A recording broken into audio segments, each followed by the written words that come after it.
American Eagle helped take our technology to a whole new level with digital marketing, software development, and business insights into our key markets, appliances, HVAC, and outdoor power equipment, and did so both on time and on budget. AmericanEagle.com has the resources, experience, and talent needed to produce solutions. Our new technology platform, developed by AmericanEagle.com, has produced tremendous results with higher traffic, conversion, engagement, and online revenue. If you have any home repairs you need to take care of, check us out at RepairClinic.com. If you need a world-class website or technology project, then I would highly recommend AmericanEagle.com. Call AmericanEagle.com at 773-NETWORK. That's AmericanEagle.com, 773-NETWORK. Scary, but only if you're not prepared. That's why AARP created thisispretirement.org. Because unless you've already retired, you're in pretirement, and you still have time to plan. Learn about retirement savings options, potential tax breaks, and how you can build savings over time. Visit thisispretirement.org for free resources to help you customize your action plan and feel the retirement fear disappear. Brought to you by AARP and the Ad Council. Wouldn't it be great if life came with a remote control? You know, you could hit pause when you needed to, or hit rewind. Like that time you knocked down that wasp's nest. Uh-oh. Or that time you forgot to roll up your windows in the car wash. Fantastic. Yeah, a remote control would have come in handy then. Well, life doesn't always give you time to change the outcome, but prediabetes does. With early diagnosis and a few healthy changes like managing your weight, getting active, stopping smoking, and eating healthier, you can stop prediabetes before it leads to type 2 diabetes. It's easy to learn your risk. Take the 1-minute test today at doihaveprediabetes.org. Life doesn't come with a remote control. Yikes! So you're on your own with the wasps. You have the power to take control of prediabetes. Visit doihaveprediabetes.org today. That's doihaveprediabetes.org. Brought to you by the Ad Council and its Prediabetes Awareness Partners. Substance use disorder and addiction is so isolating. And so, as a Black woman in recovery, hope must be loud. It grows louder when you ask for help and you're vulnerable. It is the thread that lets you know that no matter what happens, you will be okay. When we learn the power of hope, recovery is possible. Find out how at startwithhope.com. Brought to you by the National Council for Mental Wellbeing, Shatterproof, and the Ad Council. HD1 Pittsburgh, an Odyssey sports station, live from the Jim Shorkey Mitsubishi.com studios, North Huntington and North Hills. Always live and free on the Odyssey app.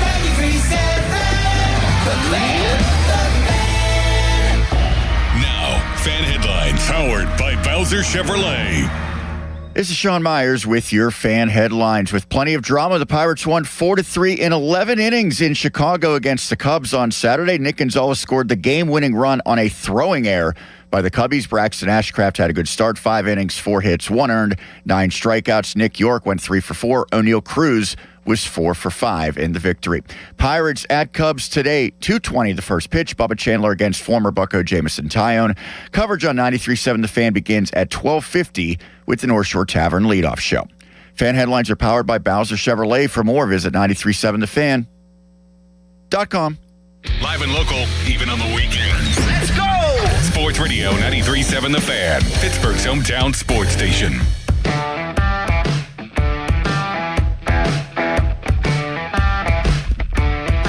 Any shred of a possibility that this show was going to start off on like an actual Pittsburgh sports-themed foot went out the window about 5 minutes ago. Actually, it officially went out the window like 30 seconds ago in the middle of Sean Myers' headline. So we've got, you can't see them if you watch on the YouTube stream or the video stream, but we've got 2 big TV monitors hooked up to cable so you can watch pretty much anything you want on 2 separate TVs. I usually get Sports Center going on one, and this morning it was going to be the Golf Channel live from the Masters on the other. But instead, on ESPN News, the Pillow Fight Championship is on. And it's the Women's Championship, and it is 2 women in the middle of what looks like a boxing ring, looks a lot smaller than an actual boxing ring, dressed in like traditional MMA type garment, sports bras, leggings, and you know, if they were getting ready for a UFC fight, they would look about the same. Except they're hurling sacks at each other. Pillow sacks, that is. Yeah, and it's one's black, one's yellow, I'm sure to differentiate. Like, oh, in the red corner, oh, in the yellow corner. And they're not, I mean, it's good footwork, good technique, but they are just hucking these pillows at one another, and I would assume trying to knock them down, or I don't know what. That was a backhanded pillow swing there. This is, I'm telling you what, I showed you during the break, hey, look what's on. Read the TV guide. And I anticipated a couple of different possibilities for what the Pillow Fight Championship on ESPN News would entail. And this was not it. This is in no way news, by the way. I feel like that channel is now a misnomer. Well, the ESPN 8, the Ocho graphic, flies up there in transition for replay. So this is like the Ocho. Oh, okay. They do that like 1 week a year or 1 weekend a year? Yeah, right. Diving chess is on from 7:30 until 8. Turf Wars kickball from 8 to 9. So kickball has some validity to it, right? I mean, the Pop Darts Championship from 9 until 10. And then, you know what? I was gonna Golf Channel 1, ESPN, the other one. We're just gonna have to let, because throughout the morning we just I want to know in 25 minutes what diving chess is. Duel. So there's a different diving chess. There's diving chess duel and diving chess something else. Diving chess duel is on at 7:30 until 8. And then Turf Wars kickball at 8 o'clock. So we're going to have to. It looks like we got a pillow fight winner. Estela Nunez. You know, I don't watch much of the Olympics, Jack, and that's probably to my detriment. But I just don't really get into a lot of the niche sports, or niche, if you're more modern. You know what one I really like, and it's a summer sport, is handball. Okay, see, I don't even know. I enjoy handball. I don't think I would have any clue how to play it. It's like you can dribble and stuff, I believe, but it's like soccer indoors, and you throw the ball, and it's a smaller ball. I see it on TikTok all the time. Is that the sport that looks like basketball, but it doesn't have a backboard? Have you seen that sport? No, they shoot the ball into nets. Okay. Are you familiar with what I'm talking about? It looks like basketball, but there's just like the net. There's no backboard. I have seen that. I don't know what that's called. That sport confuses me as well. I have seen that, yeah. But I always wonder, when I'm watching some of these sports in the Olympics, how do these people know that they're good at this sport and want to try it? It's a great question. Because it's not like someone could just take up, I don't know, like the skeleton? It's not like people in their backyard are just, at least not people I know. I will probably never meet a person in my entire life that has ever done the skeleton, for instance. So how do you know that that's something that you could be good at? Like, is it a cross-training where you're good at another traditional like track and field sport, and they're like, you know what, you should try the skeleton? It could be one of those things like, water polo. Right, like if you're a good swimmer, or you've done triathlons or things like that, and you can withstand that, that might be more than half the battle to say, oh, you can play water polo too, and we can teach you the fundamentals of like the sport and how to also handle a ball and shoot it while you're trying to achieve, aquatic things. Like, is there a sport, an off the beaten path sport, that you think, oh, I would be good at that, but have never actually done it? What do you mean, like just naturally good at? Or like you're like, you know what, if I dedicated my next, remember how Pony was like, I think I can bowl a 300?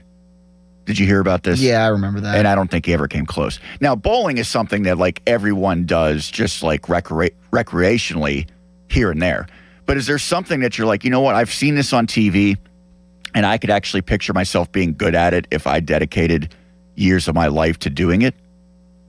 Because I have never thought that I would be good at most things that you see like in the Olympics.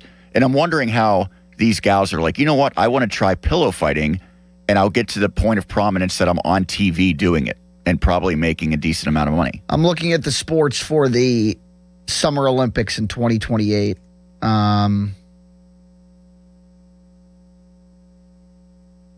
No. I mean, used to be pretty good at ping pong, but when you see how good those people are... That would be the answer that I feel like automatically table tennis. But if like I don't even know that I would get in a point. No, absolutely not. I mean, how long does it take to become like a marksman? You know what I mean? Like to do like rifling or shooting or something like that.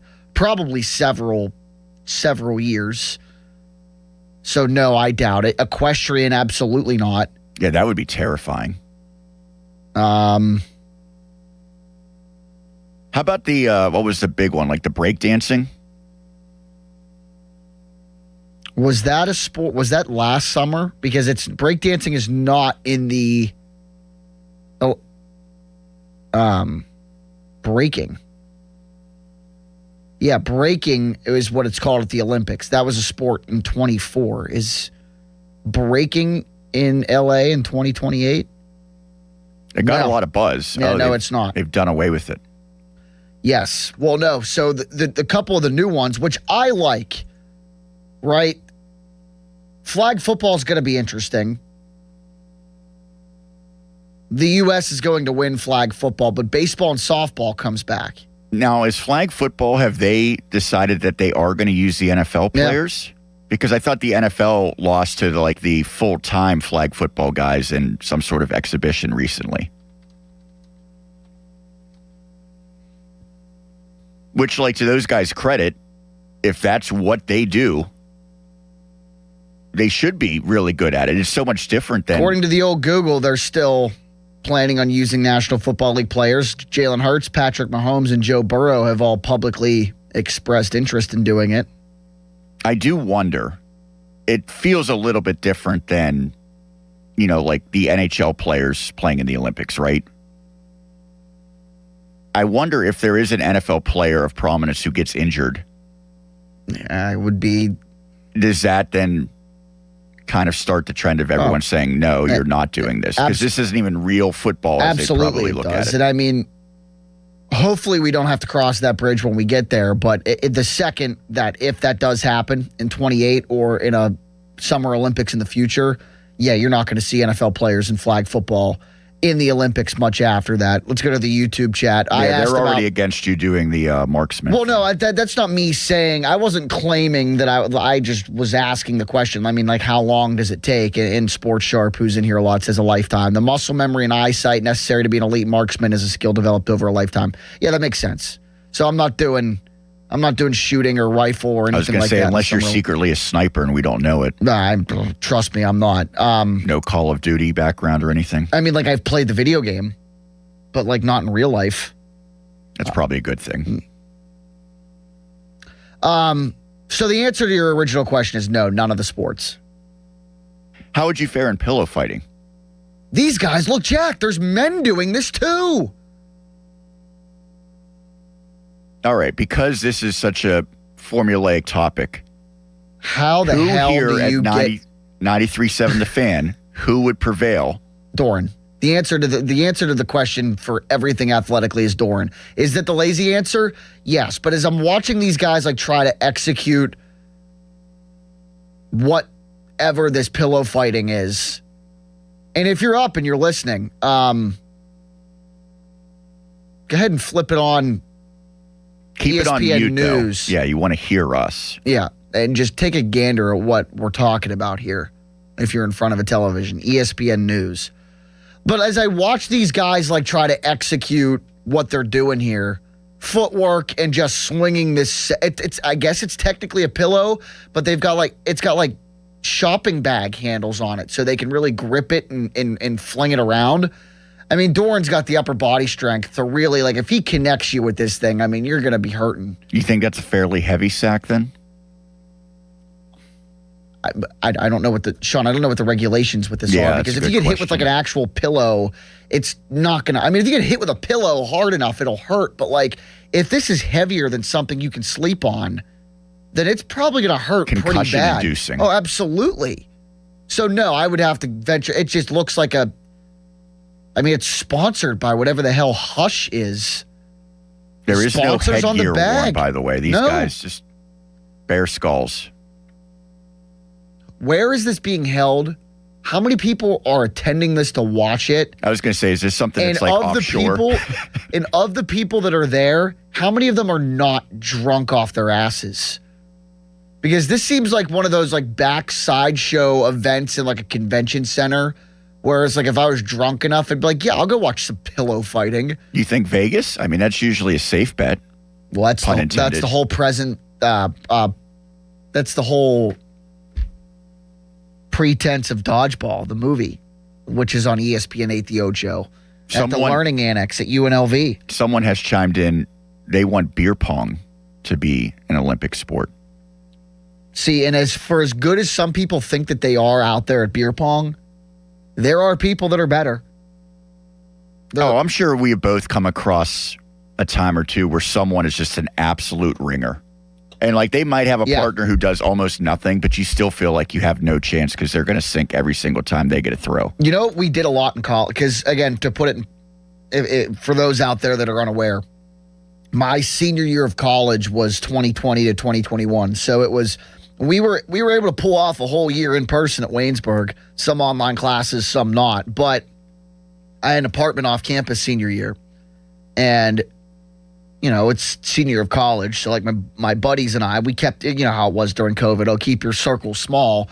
Instead of, like, going out and potentially getting sick, the 8 or 10 of us, we kept our circle small. And we would just get a case of beer, hang out in the apartment. And you know what we did a lot? Was play darts. Cricket, where you have to get 20 to 15 in the bullseye 3 times. I played a lot of cricket. I'm a big cricket fan. I'm not good at darts, but I'll tell you what, I had a blast doing it.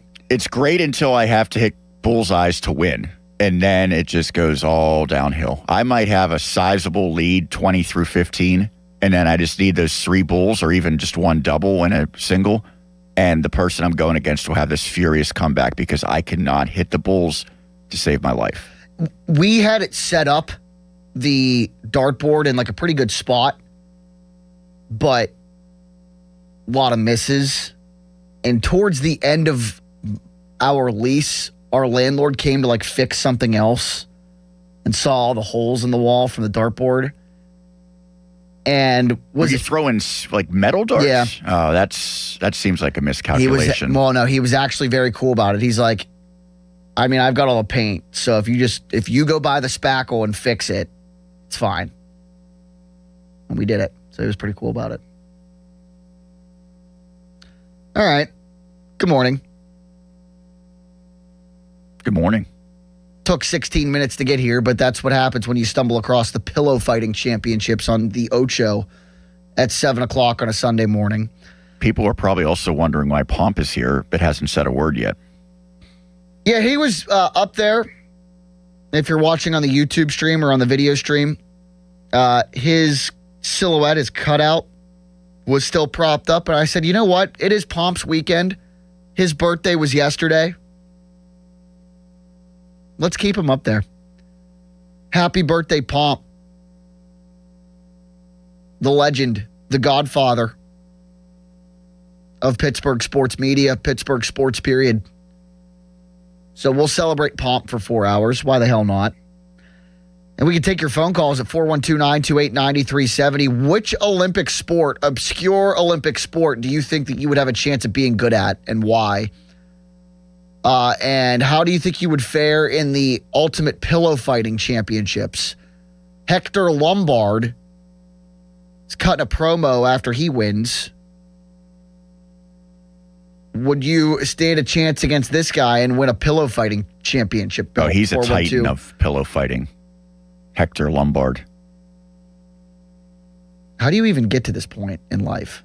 That's my question. Like he just handed handed the belt off to somebody in his corner. Like they people spar and train for this stuff. Someone tuning into this show right now, Jack, is going to be motivated to start taking up pillow fighting and might become the best in the world to do it someday.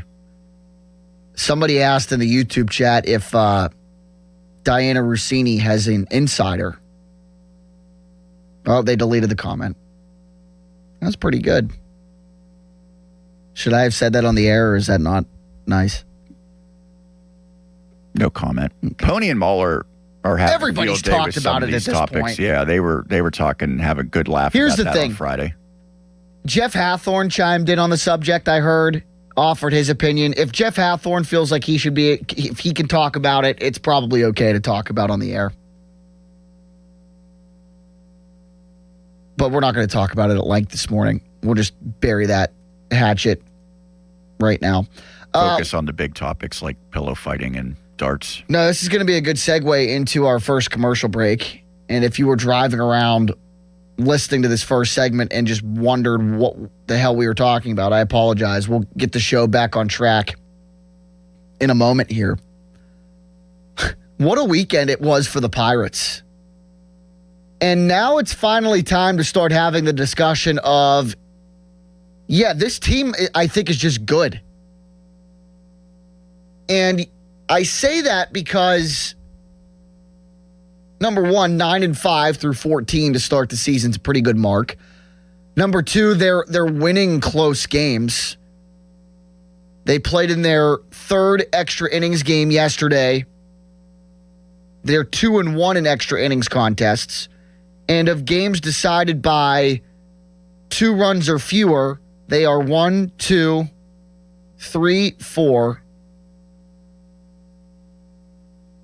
5, and 1. So they're winning close games to start the season. And above all else, this Chicago Cubs team, which I think is still very good despite them being, 6-8 to start the season now after 2 losses to the Pirates. This Chicago Cubs team that's got Alex Bregman now and Nico Horner and Pete Crow Armstrong and Michael Bush and Ian Happ and Dansby Swanson, and the list goes on and on and on and on about the amount of talent that these Cubs have. These same Cubs that the Pirates went 3-10 against last season and were hilariously outscored against. They're on the verge of sweeping them today. And I'm not particularly confident that it will get done because I wasn't confident in them winning 2 of 3, let alone a sweep, which they're going for today. Bubba Chandler faces Jamison Tyone, former Bucco starter, at 2:20. And if you would have told me on Friday, and it's funny, I when I am out and about running errands, all I do in the car is listen to the station. And I heard Joe and Limits on Friday closing out the show and saying, yeah, I'll be happy if they win 1. That was pretty much the sentiment from both of those guys. And I would agree. On the road in Wrigley to start the season, I would have been happy with 1 game, 1 win this weekend. And instead they're going for the sweep and winning close games early on in this thing. And that has me encouraged. So with that being said, I think it's finally time that we can start having the discussion of, maybe the Pirates are just good this year. And maybe let's not try and use, it's early as a caveat or an excuse to want to pump the brakes on them. I think they're just a good baseball team. And what's great about them, me thinking that they're a good baseball team, is a couple of their big guys, a couple of their external acquisitions this offseason aren't coming around quite yet. The more the days go by, I think it's more qualified, a more qualified discussion of, maybe we should start talking about Marcelo Ozuna on this team. 2 for 40 to start the season. But Brandon Lau, too. A 222 clip to start 2026. And if you take away that Met series in which he homered 3 times in the first 3 games, he's only hitting 151. Now, I'm not going to lump Brandon Lau into the same argument or conversation as Marcelo Ozuna yet, not at all. But I'm saying between Lau and Ozuna, 2 guys that are not hitting like I think people thought they would on a good Pirates team to start this season, and they're still 9-5. O'Neal Cruz is one of the best players in baseball right now. That is not hyperbole. That is the case. OPS of 1018, batting average of 345, has stolen 5 bases this season, 3 of them yesterday. And every time he hits the baseball, it seems it's like 105 at least off the bat. He's tattooing the baseball. Something that we all thought that, you know what, if the Pirates are really... Yeah, and I was confident that they could have a good season, but there was a decent chunk of people out there that said, I believe that if the Pirates are going to have a good season, O'Neal Cruz has to be a part of it in a big way and not be hitting 200. Oh, he's not anymore. He's hitting 345 and slugging 618. Brian Reynolds is starting to come around. Ryan O'Hearn's hitting above 300. And how about Nick York? And how about Nick York? I think it's also time we start having the discussion of, and if we're going to have this discussion on Marcelo Ozuna in a negative light, let's start having the discussion about Nick York as maybe for right now he can play every day at third base. Because 379, that plays. That plays big time.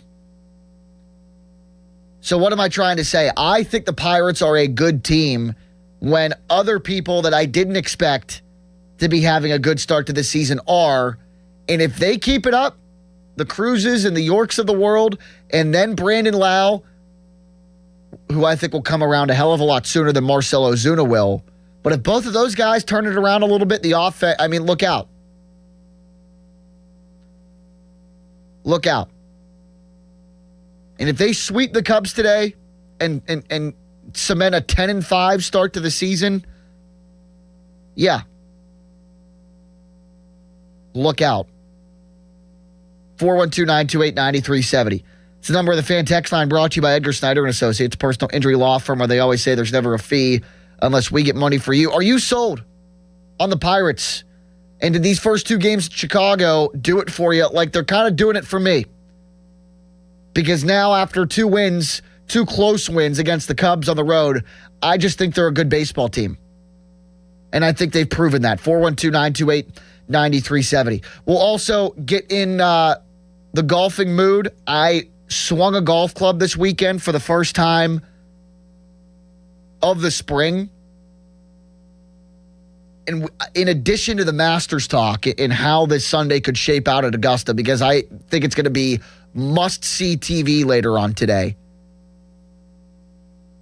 We might also have to dip into the Fan Ryder Cup proposed teams. Did you see those, Sean Myers? Well, one, I'm glad I'm not on there because I am miserable at golf and I don't want that type of pressure. But I did notice that Callis is on there. I have golfed with him. He is worse than I am. Wow, okay. That doesn't strike me as shocking in any way. He also, his approach to golf is one of the most horrendous I've ever seen. He doesn't necessarily hit the ball terribly if he's actually focused and knows what to do and someone's like walking him through, use this club or whatever. But he was trying to hit a driver from like, I don't know, 80 yards out at one point. I remember that. And I'm like, Callis, didn't you guys all went and played and Dom tweeted a video of that, right? It was, yes, myself, Callis, and Dom. And it was like a course that is meant for people who aren't particularly good. And it was like the second or third hole. And at one point, he missed like 7 or 8 straight attempts at a drive. Like he was dribbling the ball and he said, oh, I get them all again. And it was getting painful because really, I mean, you get maybe 1 mulligan, but he was doing this like 7 or 8 times. We're like, Callis, come on. And then he finally hit it, close to the fairway or maybe in the fairway. And then he still took his driver there. And it was under 100 yards. And he was going to hit a driver. We're like, Callis, no, you can't be doing that. There was another time off of the tee, he was hitting it to the left. Is that a slice or is that a hook? Is he left-handed or right-handed? He's right. That's a hook, right? Yeah. He was hooking it badly to the left. So at one point, he lined up such an exaggerated way to compensate that he was aimed directly into the woods off of the tee. We're like, Callis, it looked ridiculous. So he needs someone to basically walk him through every single shot. And I don't think that these people want to sign up for that type of babysitting. So these proposed teams for this 93.7 The Fan Ryder Cup event, which I hope happens. I don't know if these are the teams when it does happen or if Pomp and Chris will actually sit down and draft guys. This is not a humble brag. This is just me saying it. Of the people that are on here, I am probably the 5th or 6th best player. On my best day, I am probably as good as both Paul Alexander and Chris Muller. I finished last golf season as like a 9.4 was my handicap.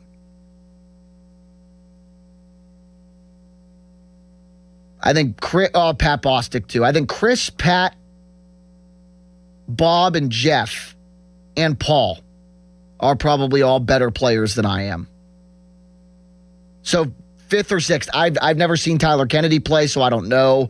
Matt Clement might be good. I don't know. I mean, former athlete. And anytime a former professional athlete retires, you think, they probably get good at golf eventually. But of the other guys, I mean, there's a giant drop-off. I don't think Pony is anything to write home about when it comes to golf. I love Starkey, but he is still, I mean, for as short of a time as he started playing the game, I've played since I was like 7 years old, so Joe's not better than me at this point. And then Doran, Donnie, Jim Colony, and Callis. Yeah, I'm probably the 5th or 6th best player on this list. Isn't Colony good? He is, but I mean... He works at a darn golf course, doesn't he? Yeah, I mean, but like he's on the older side of things. Age-wise. That's no disrespect to our guy Jimbo, but I think... I've played with Jim. I think he would admit that I'm also better than him. Again, not a humble brag. It is just like massive drop-offs, I would assume. Does Pony play at all? I thought he said he's a guy who doesn't golf. No. Donnie doesn't golf, right? No, Donnie has, but not... Like once, right? A couple times. Yeah, so I mean, there's some very legitimately good players and then people that don't even really belong on a golf course to an extent. Yeah, if I were to describe my abilities on a golf course, it would be this. Like, I'm not going to go out and, like, try and win an amateur golf tournament because I wouldn't. But if I'm playing... Malsey actually did, right? Yeah, like I would never do that. I mean, good for Chris if he wants to do that. I played golf in high school and how do I want to say this with being nice? The way that golf in high school was like offered to me, it was offered in a way that made me almost not like golf anymore. I wasn't a fan of the competitive side of it, number one, and number two, like just, yeah, I'll just leave it at that. And yeah, I'm just not like, when it comes to like being and playing, now this friendly competition and for content Craig's sake, like I would do it and enjoy it. But I was one of those guys that played golf in high school because, it's free golf at a country club 3 times a week. Sign me up for that. So I would describe myself as a guy that, like, if I'm playing with, like, the average foursome, I'm probably going to score the best, but I'm not going to go out and... You're not shooting under par. No. I'm like I said, if I shoot anything below 85, I'm thrilled. Roundtree's not on that list? He was not on the proposed list? No, he is. Oh, he is? Yeah. Okay. I was going to say, he's got to be on there, right? He's Mr. Golf at this point. Yeah, he's got a membership at a local institution Mr. now. Country Club, yeah. His wife can also probably participate and beat most people on I've heard that, yeah. I found that out at Donnie's wedding. She told me she plays. One of the very few conversations I remember having at Donnie's wedding. I think she's becoming pretty good, but they've dedicated a lot of time and money into her becoming a good golfer, so she's pretty serious about it. That's the one thing that I love about golf too, and because I've had conversations with people that are like, oh, I can't play. I don't want to go out and play with you. I'm too bad. I don't care. That's what I say though, man. It's a definite feeling. If you're in the have-nots for golf, it is scary to try playing with people that are good. But if you play with people that are quote unquote good, that have the same mindset as me, it doesn't matter. I will go out. Well, maybe you're not a golf snob, but there's definitely people you're going to ruin my round, and I'm like a golf equipment snob, though. I don't play a golf ball that's anything that's not a TP5 or a Pro V1, which is probably why. But I don't. I don't know. Like up until this past year, my putter looked like it was from like the 1960s, See, I still have like an a old Fred putter, Flintstone type thing. It was ridiculous. It's okay. I would enjoy going out and playing with you, Sean Myers. I don't care if you'll shoot 61 or 161. I am bad, but I'm not like to the point where you can't take me to a course. Now, you couldn't take me to like a very good course. I would say that. As long as you don't piss off the people behind us. Oh, Callis also got yelled at for driving the cart across. Yeah, it wasn't the green, but I guess it was the approach. That's the one thing that irritates me. It's like people that just don't have common sense on a golf course. I don't think he knew any better, but it's also Callis. So, I mean, sometimes you feel like he's doing things because he gets a kick out of getting an uproar. Yeah. All right. 412-928-9370. Let's go back to neutral and get to the phones and talk about the Pirates with Rome. Hello, Rome. Good morning. What's up, guys? How are you? Living the dream. The whole reason I called it was like 2 weeks ago, probably opening second day. I don't know who was on the air talking about O'Neal Cruz. Hopefully it wasn't you guys, or hopefully it was. You guys or whoever was on the air, they were crucifying Cruz, saying he stinks. Well, maybe not he stinks. I mean, did you watch the defense in that Mets series? I mean, I'm happy he's turning it around, but I mean, let's not say that conversation that we had about O'Neal Cruz, whether if it was us or not, was not warranted after that Mets series. But I mean, they were talking about take him out of the lineup, bench him because he didn't wear a pair of sunglasses. I get it. He didn't wear a pair of sunglasses. He should have. But they have how many coaches in that dugout and say, hey, you're new to the position, put a pair of sunglasses on. That's what should happen, A. Now let's talk about now. All it does is it takes time. Everyone makes mistakes. Should he make those mistakes? No, he's a professional athlete. But I'm happy he turned it around. I mean, like you said, he's one of the best players in baseball right now. Everyone takes time. You got to get the jitters out of you. Yeah, and the thing about he's turning it around. So am I. And the next thing, Rome, that he's got to prove, and thanks for the call, is can it last? Because we've seen these elite flashes in the pan from O'Neal Cruz before, and then he goes back into a rabbit hole. So in this 345 stretch, in this 1018 OPS is something that, might not last for the duration of a season. If it does, I mean, he's in the MVP talks. That's unfair to ask of O'Neal Cruz. But if we can keep it around where he's at right now, and by May, June, we're talking about a 275, 280 player, then that's good in my book.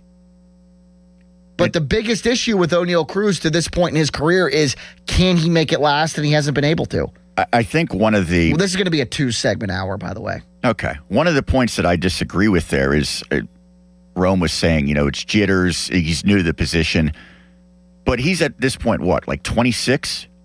Sure. He's been up with the Pirates for multiple seasons. It's not like he's Connor Griffin making that mistake, right? It's a little bit more understandable when a 19-year-old who's been up for a week or two makes a blunder like that. And you're saying the coaches. At this point, Cruz has to stand on his own feet in terms of stuff like that. Now, you could say he's responded well since then. That's fair.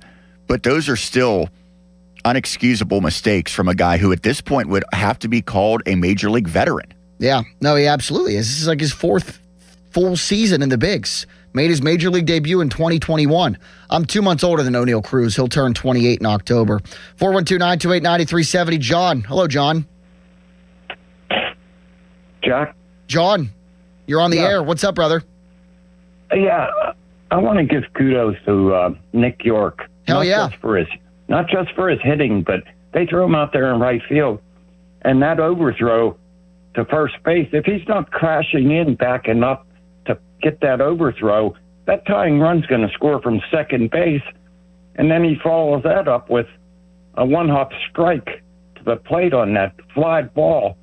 I mean, here's the thing about Nick. Here's the thing about Nick York, John, and I agree with you. I don't know if he is able to keep this going to the point where it's impossible to take him out of the lineup. I don't think he has to. If he could just be a guy that can play every other day or every 3 days and give you a shred of what he's giving you offensively and defensively, you talked about, him getting put in right field late in the game and making a play.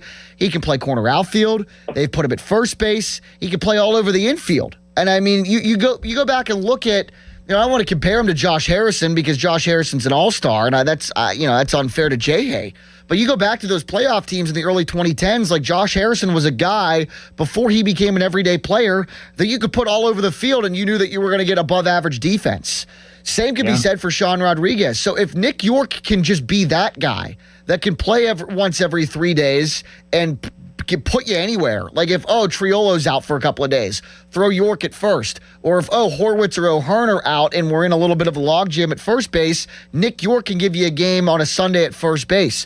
There are things that you can do with him that you can't do with the average baseball player, and that's play him all over the field. And if he can do that, plus give you, 250, 260 stuff, which is far less at the plate is what he's giving you right now, that's a W in my opinion. And again, I've gotten flack for this, and I'll let you finish up in a second, but I'm glad you brought up Nick York. I've gotten flack for this, for giving Ben Cherington his flowers. We've talked about Ben Cherington drafting Connor Griffin and drafting Paul Skeens and Ben Cherington, I think, kind of rewriting his Pirates tenure a little bit.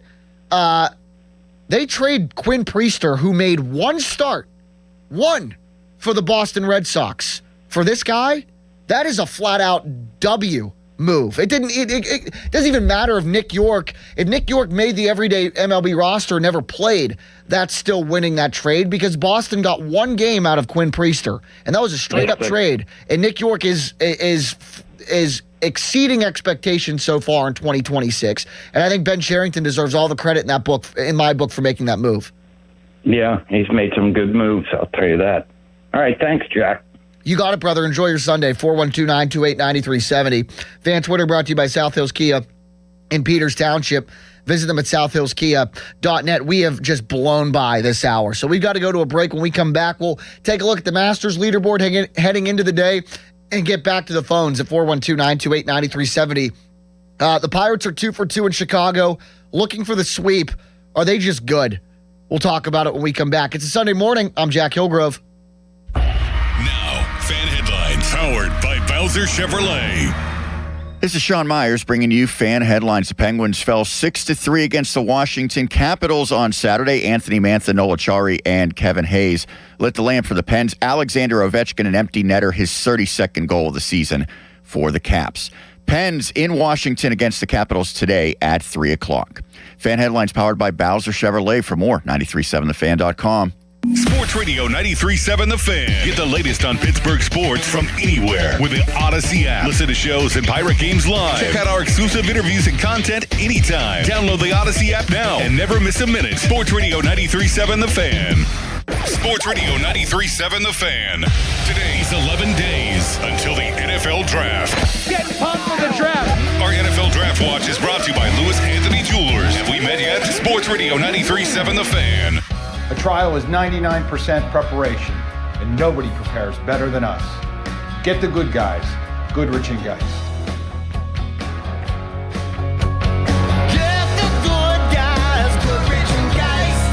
84 Lumber has partnered with Anderson Windows and Doors to bring a brand new showroom to Mount Lebanon. From homeowners to industry pros, everyone can see, touch, and interact with various series of Anderson windows and a wide variety of doors to make the most informed decision for their build. 84 Lumber experts are on site to demonstrate product features, answer your questions, and even schedule a visit to the job site for measuring and installation. Your budget matters and flexible financing options are available. Call today to schedule a personal consultation at 570-507-8015. If you dread dealing with your insurance company more than you dread being stuck in an elevator with a total stranger, Hey. who's an oversharer, Oh, bean burrito for lunch. then you might have Insuranoia. And if you have Insuranoia, then you should have NJM. They go to great lengths to do what's best for their policyholders. No jingles or mascots, just great insurance. NJM. Insurance underwritten by NJM Insurance Company and its subsidiaries. Hey, want to do dinner with us tonight? I don't know. The kids just left. I think we're just going to stay in tonight. Oh, come on. Don't miss out again. Miss out on what? Catching up with friends. The sounds of winning. Celebrations. Endless laughs. And memories they'll never forget. Don't just hear about the fun. Time moves fast, so go have it. Rivers Casino. Don't miss the moment. This is the story of the one.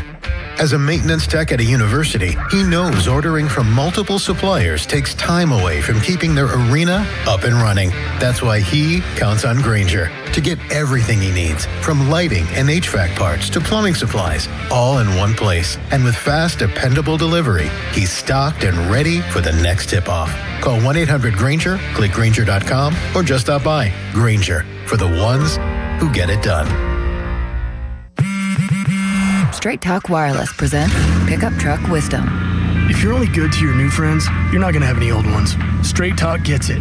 That's why new and existing customers get free 5G phones on Verizon's 5G network. Pretty simple, really. You keep good people by being good people. Find us at straighttalk.com and Walmart. Straight Talk Wireless. Straightforward. Always. Taxes and fees apply. Plan purchase required for free phone offers. Copyright 2026 Verizon. SchultzFord.com. SchultzFord.com. SchultzFord.com. SchultzFord.com. On your job site, downtime isn't just an inconvenience, it's a deal breaker. You need equipment that works as hard as you do and a partner who has your back. Experience the new Case difference at Case Power and Equipment of Pennsylvania. Proudly named the 2025 Case Dealer of the Year.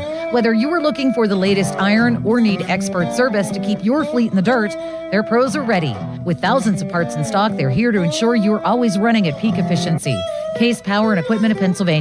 Because with Case Construction, together, we won't back down. Sticking to the fundamentals and not wavering from a game plan is a great philosophy for football and banking. For nearly 160 years, that's been the winning strategy behind PNC's approach to helping their customers live their best financial lives and their communities be their most brilliant. Locally, dedicated PNC teams are in formation to help fans receive sound and reliable personalized financial advice to get them across the goal line. Because as they see it, a win for them is a win for the Pittsburgh community. PNC Bank, brilliantly boring since 1865. PNC Bank, National Association member, FDIC. Hockey is a passion for fans of the sport, but also for the youth who fall in love with the game.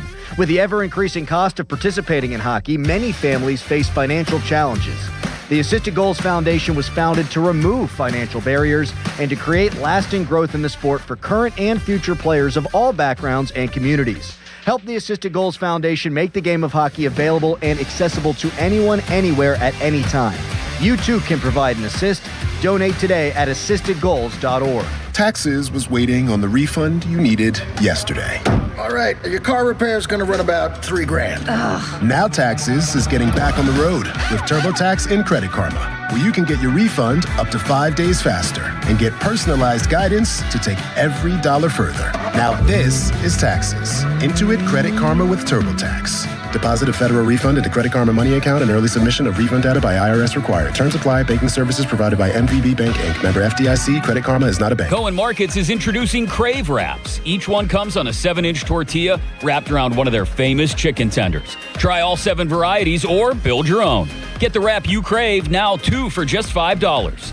Cohen Markets, your fulfilling station. 3, 2, 1. We have liftoff on Daily Rewards Rocket Turbo on DraftKings Casino, the exclusive iGaming provider of Foxwoods. Play $50 on your favorite casino games this week to upgrade next week's rewards. You'll get 4 chances at 10,000 in credits every day, land rewards, and use them to keep the fun going. Head to DraftKings Casino app and start playing to turbocharge your daily rewards. In partnership with DraftKings Casino, the crown is yours. Gambling problem? Call 1-800-GAMBLER. Must be 21 or older, physically present in Pennsylvania only. Eligibility restrictions apply. 3 launches per day for rewards. Launches expire each day at 11:59 p.m. Eastern Time. Earn additional launch for following week for completing play requirements. Play requirements vary. Non-withdrawable rewards and amounts vary per launch and are subject to game and expiration limits. Terms at casino.draftkings.com/promos, sponsored by DK Crown Holdings Incorporated. Our veterans and their families make great sacrifices to protect our nation.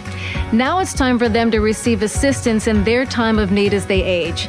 If you are a veteran or the spouse of a veteran, contact Julie and Gray Associates to speak with one of their VA-accredited attorneys to find out how you can receive compensation for the costs of care you are receiving in your home or a long-term care facility.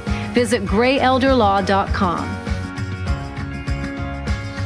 Come on, Taylor, inform us. During the Jeep of Pittsburgh's Declaration of Deals sales event, what's your difference? Bob, we keep it really simple. Bring us your best offer on any new Chrysler, Jeep, Dodge, or Ram truck, and we're gonna beat it. Within minutes. No waiting, no games. It's as easy as that. And if you can't? We haven't run into that problem yet. Get to Fournier's Jeep of Pittsburgh at the corner of West Liberty Avenue and Brookline Boulevard, or visit jeepofpittsburgh.com for all the details. We truly are Pittsburgh's Jeep store. There's a new kind of energy at Starbucks. When your day needs a reset, try the all-new energy refreshers. Strawberry acai, mango dragon fruit, or the all-new mango strawberry.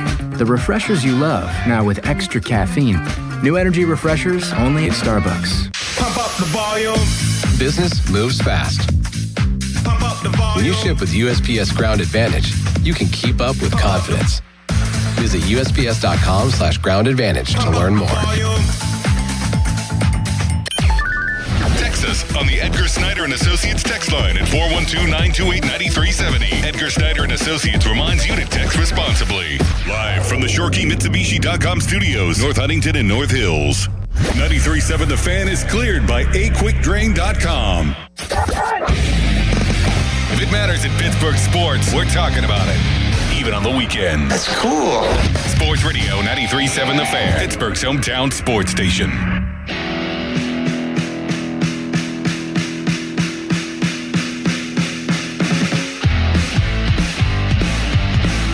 Today's final round of the Masters is going to be must-see TV. 2 guys tied for the lead. 1 guy 1 back. 1 guy 2 back. 2 guys 3 back. 2 guys 4 back.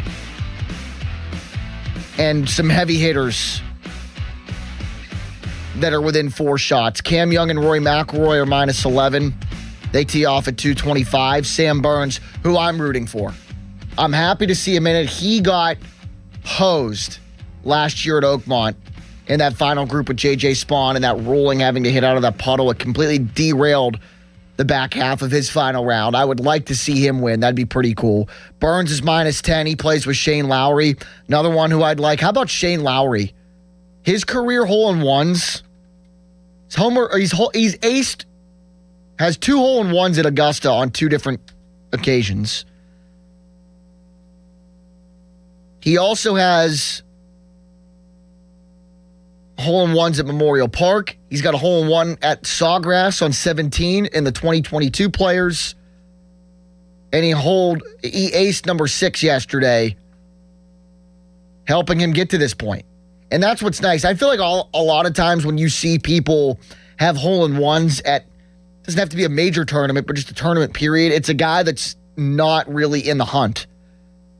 Shane Lowry, an ace yesterday, helps him get to 68. He's 2 back. Him and Sam Burns teed up at 214. Jason Day and Justin Rose are minus 8. They're in the group at 203. And then Scotty and Haotong Lee, both minus 7. Scheffler firing a 7 under 65 yesterday to get him back into the conversation. They teed up at 152. Patrick Cantlay and Russell Henley at 141. Patrick Reed, Colin Morikawa at 130. And that's pretty much it as far as the guys that are in contention. This Augusta update brought to you by True Green, the official lawn care provider of the PGA Tour, and Lynch Golf Sales of Pine Creek. If you aren't being fit outdoors, you aren't being fit. I'm rooting for Sam Burns today. But if I had to make a pick, I would say one of the guys in the final group will probably win, either Rory or Cam Young. I would probably root for Cam Young if it was between those two. I mean, Rory just won it last year, so somebody new would be nice. 412-928-9370. Let's go to Carl in New Kensington. Good morning, Carl. Hey, good morning, Jack. How are you? Pretty good. I think the Pirates are definitely seem like they're at least above average right now. But the two things that could kind of concern me is first is like the pitch counts. For some reason, it used to be 100 pitch count. Now it's like 80. And I even heard the guys on TV kind of talking about it. That you gotta let the kids' gloves off on these guys because I mean, Mitch Keller had no problems the other day with the Padres.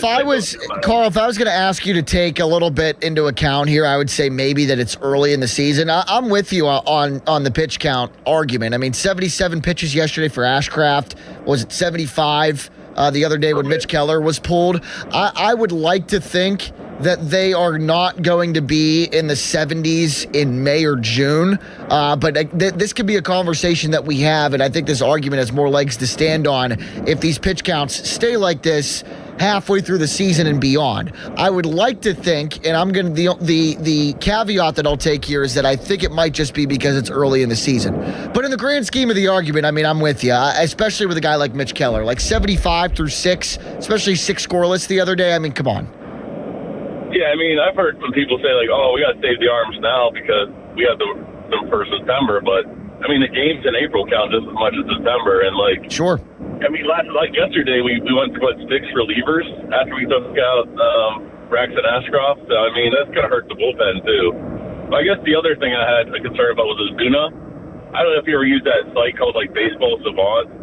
But, like, all of his numbers are just awful. Like, even his exit velocities in like the bottom 20% of baseball. I mean, his swing looks bad by the eye, and then even the numbers back it up. And I don't know if they're just waiting for Valdez to come up from AAA. Like, that might be his replacement, I guess. But I don't know how long you have to wait to make that type of move if he's going to continue to struggle. I mean, they're going to wait, Carl. And thanks for the call, man. Sounds like you're driving, so be careful out there. They're going to wait because he's making $12 million. And the Pirates don't hand out 8-figure-a-year deals. I mean, they've handed out more this year than they have in the last, 20 years combined. But because of that, they're going to be patient with a guy like Marcelo Ozuna. As they should be. I'm not going to completely rule out a turnaround from Ozuna at all. I hope it happens. And I don't think they're going to cast him aside for Emmanuel Valdez or as Maryland Valdez or any of the Valdezes in AAA quite yet. Now, on the flip side of that argument, at one point yesterday, I was driving and listening to the game on the radio, and I heard Neil Walker in several pitches during, I believe, the second at-bat that Ozuna had yesterday. And Neil said on after 2 or 3 pitches that Ozuna saw, yeah, man, he's just late on the fastball. Just does not look comfortable out there. Late on timing. Timing is off. I'm paraphrasing what Neil said, but that's basically what Neil said, and that's what concerns me. I didn't see it. I'm not the baseball expert to be able to really spot that when you see it, but when I hear Neil Walker, who played this game at a very high level professionally and is qualified to make that judgment call, say, yeah, I'm just not a fan of what I've seen so far. Marcelo Ozuna, he looks late, his timing looks bad, not being able to catch up to a fastball. That has me concerned. I also heard kind of the tone in Joe Block's voice because I tuned in late in the game, like 9th inning and then 10th inning when Ozuna was up, I think in the 10th, and maybe just had like a routine fly ball out, didn't advance the runner, obviously didn't come through for his first RBI. You could just hear the frustration in Block's voice as well. And I know that everyone wants to see this guy succeed, but you get to a point where it's like, why are we using him in these crucial scenarios where pretty much anyone else at this point would be a better option? You want Ozuna to work through it, but it might be in the interim costing you some games. Yeah. And of course, the low-hanging fruit to the casual Pirates fan is, well, Andrew McCutchen, they decided not to bring him back, and he's with Texas, and he's having a much better season in 10 games, in only 23 at-bats. Now, Kutch is 6 for 23, and that's a hell of a lot better than what you're seeing out of Marcelo Ozuna, but I'm not sure that was still the wrong decision to pick a guy like Marcelo Ozuna over Andrew McCutchen. I'm going to naively have some naive optimism, if that makes sense, or just cautious optimism that I think Ozuna will at least turn it around a little bit. But the question of, is what you see what you're getting and what you're going to get? And when is it time to seriously make a change? That argument has more legs to stand on by the day. And I was happy to see Hillercopter68 mention about 15 minutes ago the diving chess. So we have inspired at least one person in the YouTube chat, Sean Myers, to turn on ESPN News.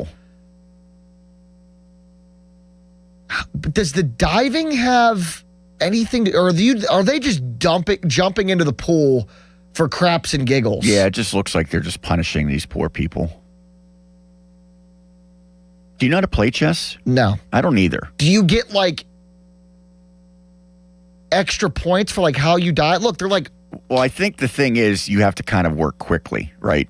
Obviously, they're underwater. So the guy made his move and he's done, and the other guy's still, they're standing in shallow enough water.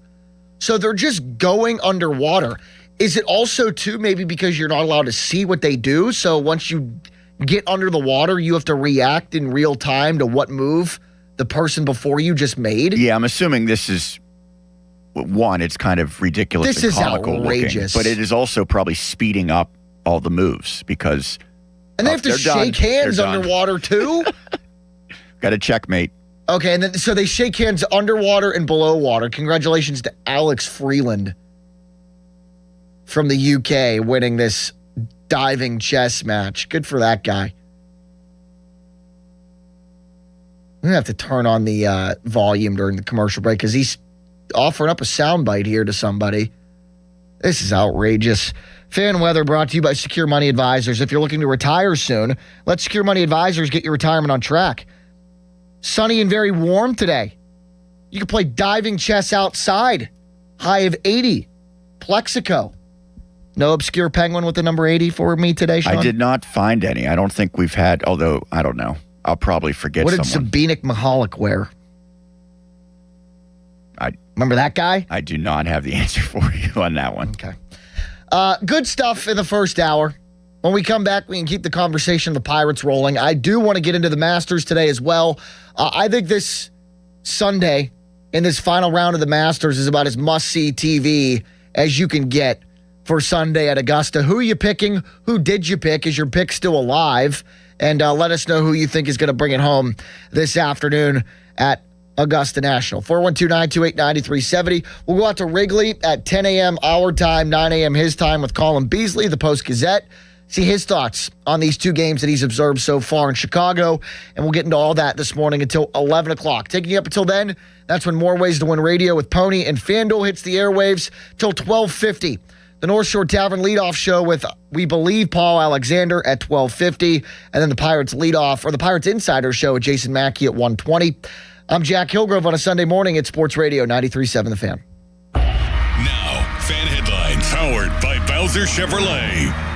This is Sean Myers bringing you Fan Headlines. The Pirates in 11 innings prevail 4-3 against the Chicago Cubs on Saturday. Nick Gonzalez scored the game-winning run. It occurred on an error by the Cubbies. Braxton Ashcraft went 5 strong, giving up 4 hits, 1 earned with 9 strikeouts. Pirates-Cubs today, 2:20. Jamison Tyone for Chicago. The Pirates counter with Bubba Chandler. Coverage on 93.7 The Fan begins at 12:50 and presented by Keystone Custom Apparel.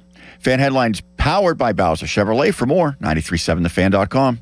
Sports Radio 93.7 The Fan. You listen to them every day. Now you can watch them too on the Fan Video Stream powered by Bowser. Catch your favorite 93.7 The Fan hosts live on the Fan Video Stream. Just hit up 937thefan.com. Sports Radio 93.7 The Fan. Sports Radio 93.7 The Fan. Our draft coverage never rests. It's draft day. Powered by Bowser Chevrolet. The Fan is your one-stop shop for everything you need to know leading up to the big day. Presented by Target Freight Management and brought to you by your local AAA travel office and Groundworks, formerly Baker's Waterproofing. HD1 Pittsburgh, an Odyssey sports station. Live from the Jim Shorkey Mitsubishi.com studios, North Huntington and North Hills. Always live and free on the Odyssey app.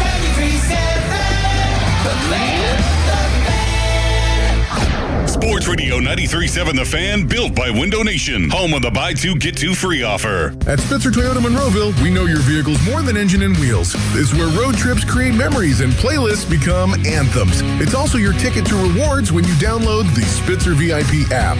Every purchase and visit earns you points that you can redeem for discounts on service, parts, or a new Toyota. Plus, you'll drive worry-free thanks to our lifetime warranty. Get the perks your adventures deserve only at Spitzer.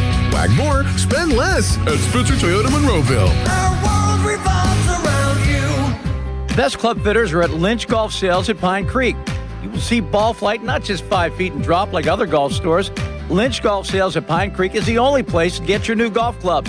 Plus, April is demo month. Set up your time today. I'm Walter Naylor, owner of a quick drain service. Since 1969, we've been going down the drain so you don't have to. We specialize in older home plumbing repairs and service. Trust us to get the job done right. Call 724-222-1095. Ask us about senior military and first responder discounts. License number PA074216. We serve the tri-state area with DOT-certified gas, water, and sewer line installations while offering a lifetime guarantee. aquickdrain.com. Your hometown building partner since 1956, 84 Lumber. Visit 84lumber.com. Hey, it's Pony. Imagine a world where you can leave the house and take your home Wi-Fi speeds with you. Thanks to Xfinity Mobile, it's not just a fantasy. Just picture it. You're at your kid's soccer practice, streaming the other game in 4K, just like that. In the airport, download a cozy family comedy in a snap with Wi-Fi Power Boost. What if the places you had to be felt more like everywhere you wanted to be? That's the magic of Xfinity Mobile. Reliable Wi-Fi and 5G when you need it. Xfinity, imagine that. To get started, call or visit Xfinity.com or drop into an Xfinity store today.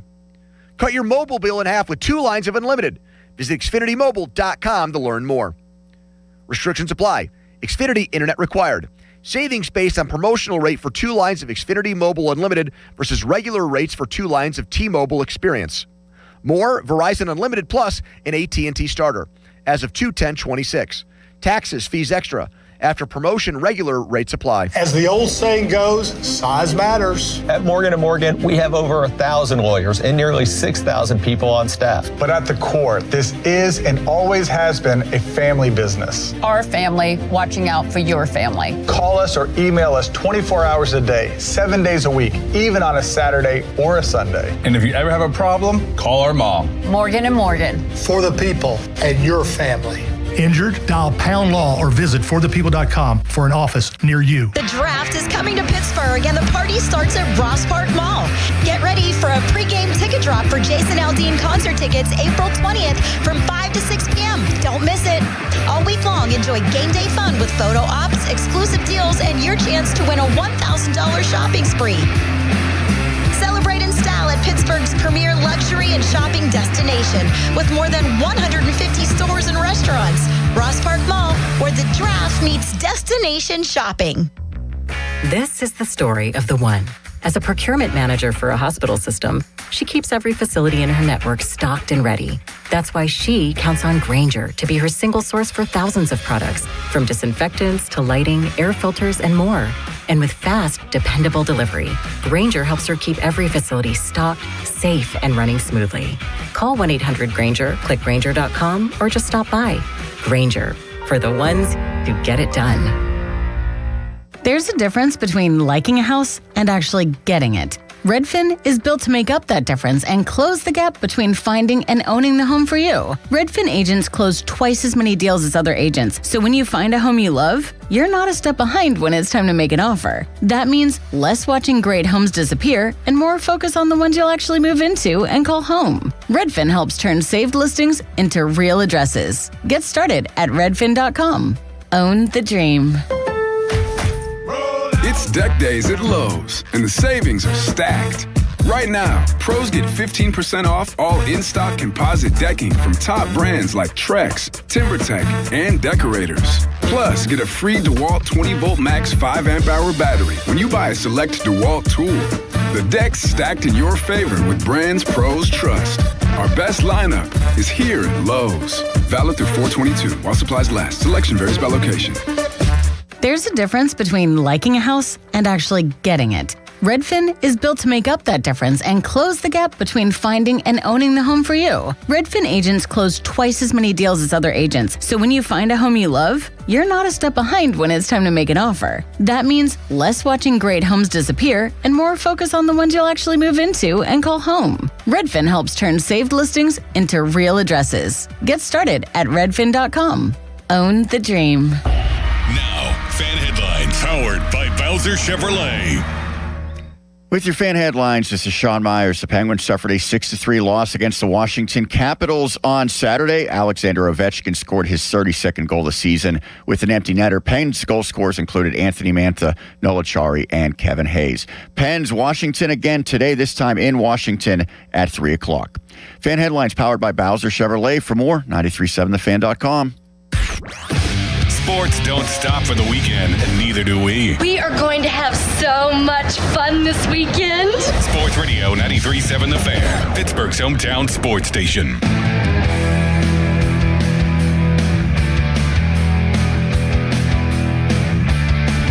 So the underwater chess this morning is done. And we've got Turf Wars adult kickball, which is not anything special. I mean, it's just kickball. But I'm watching these pitchers hum these things in there, and I'm not optimistic for me being able to pull anything off trying to play kickball. Sean, where did kickball rank for you back in the day? Like when you go to gym class in, I don't know, middle school, early high school, and the gym teacher says, we're playing kickball today. Where's your excitement level? Didn't love it.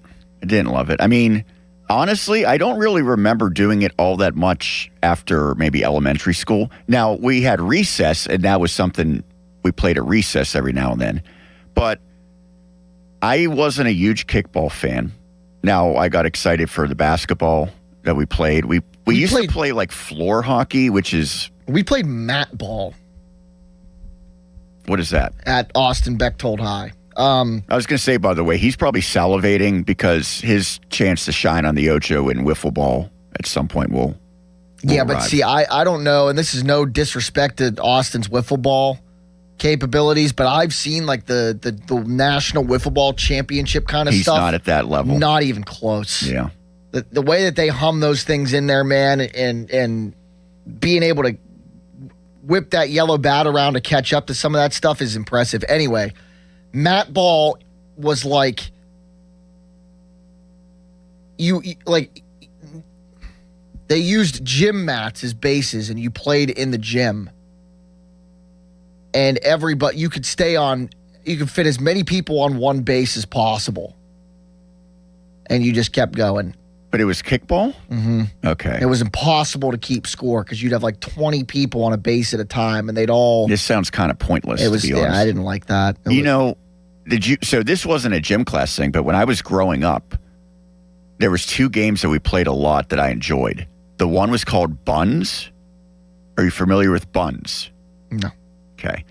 So you get a tennis ball and you throw it off of a wall and it bounces back. And I don't remember exactly what has to happen, but it's something along the lines of people would have to run and touch the wall, and then you're just trying to pelt them with this ball. Someone out there knows what I'm talking about. Wait, like rundown?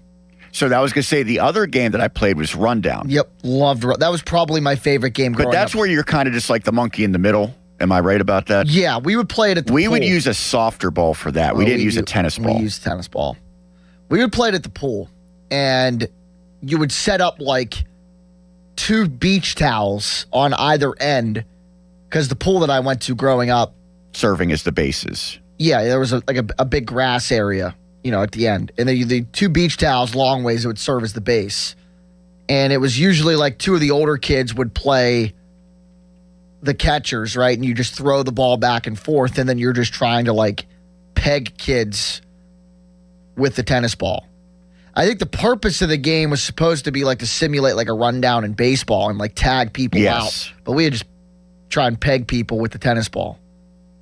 Yeah, now and if you got out, and if you had 3 outs and you were out, it was supposed to be the last man standing winning. But it would be like 2 catchers and like a crap ton of kids running back and forth, and it was fun. I'm so old that I'm so far removed that I don't recall vividly how these games were played, but I do remember frequently playing Rundown in my yard using like a softer ball.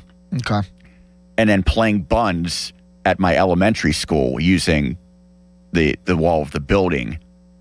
And that buns being a sport where you are trying to pelt someone with the tennis ball. I thought Rundown was more kind of just like you said, you're getting them in a pickle. You're not trying to like fire it at someone and injure them necessarily. Correct. It was also fun, and I say fun maybe loosely, when you were, let's say, in 2nd grade and you were playing buns against like a 4th grader because they could throw harder and they were going after you. They were trying to bruise you up. Yeah. I don't know. Do you think those games are played anymore? I hope so. We did capture the flag every now and then. And I also like that. But sometimes it just got too big of a game. Like there's too many people involved. How about Release? Oh, that was great. Release. So that's the flashlight game that you play at night. Yeah. And you put people in jail, and then somebody tries to have everybody escape people from jails, like hide and seek and capture the flag. Yeah, but someone had a flashlight? Am I correct with that?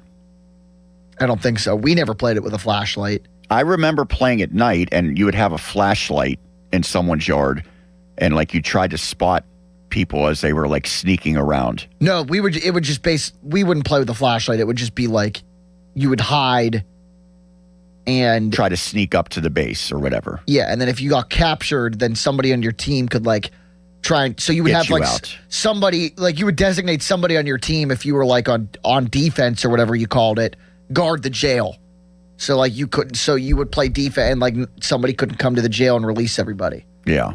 And you'd go 1, 2, 3 release, and then everybody would run. Yeah, I think I played that same game. I definitely remember playing Release, but I think my version that we played was typically at night, and there was a flashlight involved to try to spot people. Okay. You could play like that. I don't know. I don't remember ever playing. Let's do it sometime. Should we get a 93.7 The Fan game of Release? Yeah, we'll draft teams. That would be about as cringy of a content Craig could stir up. I mean, that's what we go for, isn't it? No, but I mean, it would be the cringiest of all cringe. Worse than Bechtold going into the studio to get on camera to make the announcement about Connor Griffin. That was pretty bad. I have heard so many people loving Callis trolling him for that. Yep, and I hope it doesn't end, because I know how mad it makes Austin. And I don't know if it'll ever get old.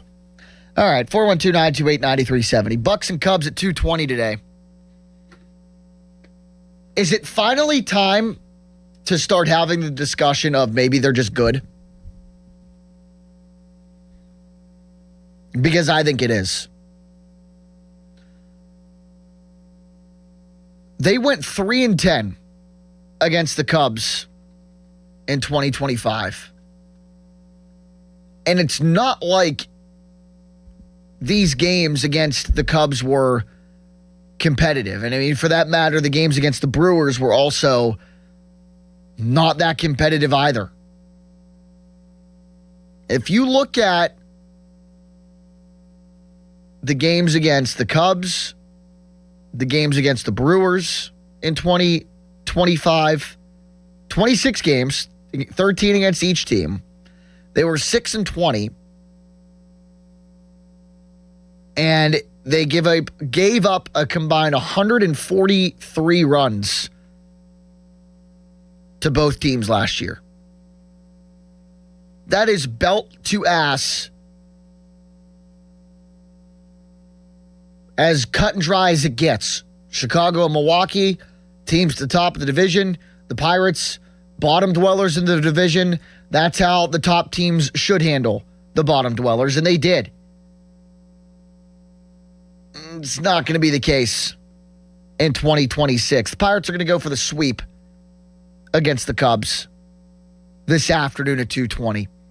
And I said this on Thursday night leading into this Cubs series. If the Pirates are going to be this team that a bunch of us predicted them to be, 85 to 95 wins, I've heard dozens of predictions, all kind of in that 85 to 95 win range. If they are going to be the team that a lot of us are predicting them to be, they cannot be 3-10 against the Cubs this year. They can't. And they're one win away, not only of a sweep today, but one win away of tying their win total against the Cubs from last year. And they've got to play them 10 more times.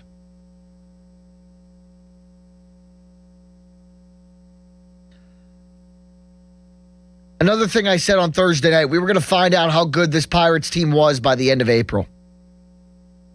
And I said that because of this road series with the Cubs, and then a road series at the end of the month, a road weekend series, the 24th or the 26th at Milwaukee. If the Pirates, even if they don't win today, which I don't think I'm going to predict them to, because Bubba Chandler's control has been an issue, and I don't know how feasible of an idea it is to suggest they were going to sweep the Cubs this weekend anyway. But nonetheless, 2 out of 3 at Chicago. And if they take 2 out of 3 on the road to Milwaukee in a couple of weekends, to me that says good baseball team.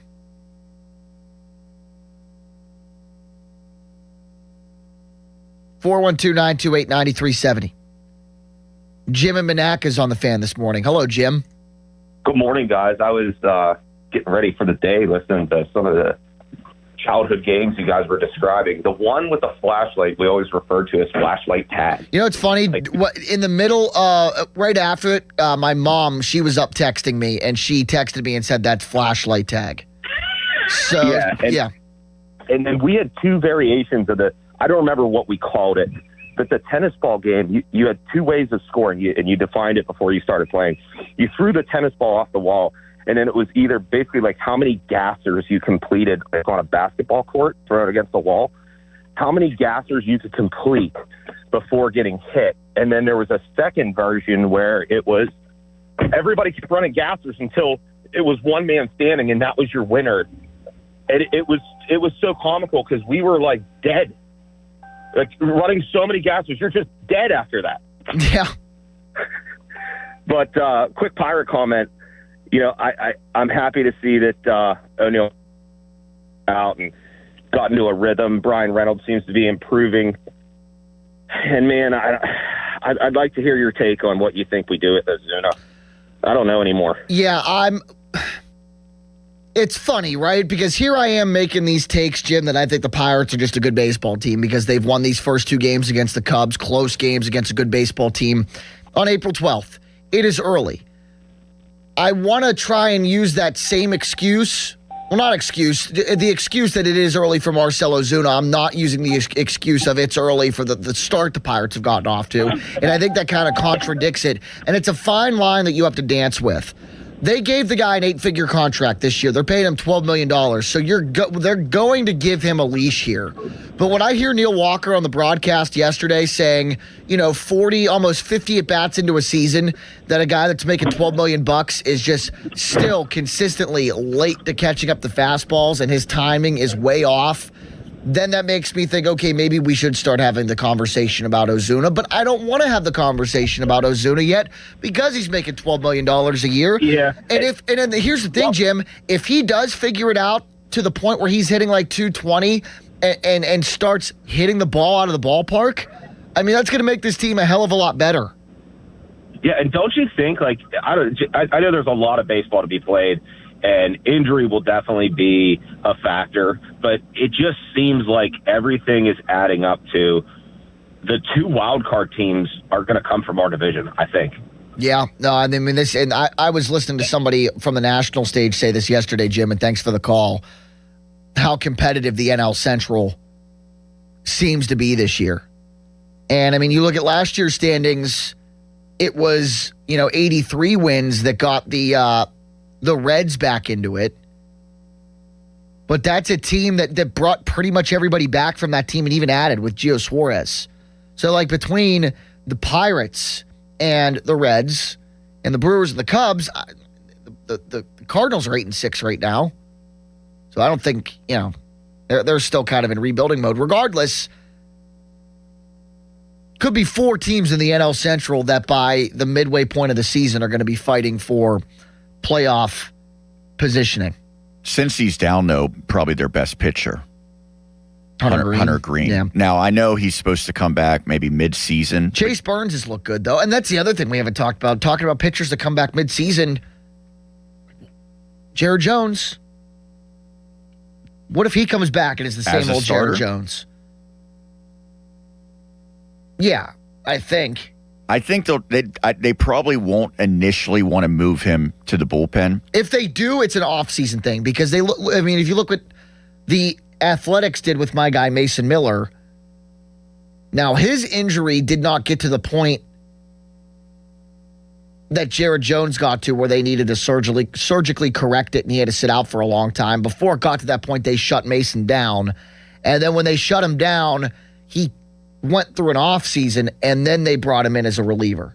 So like it could be one of those things where I think Jared Jones comes back as a starter and is a starter whenever he comes back till the end of the season.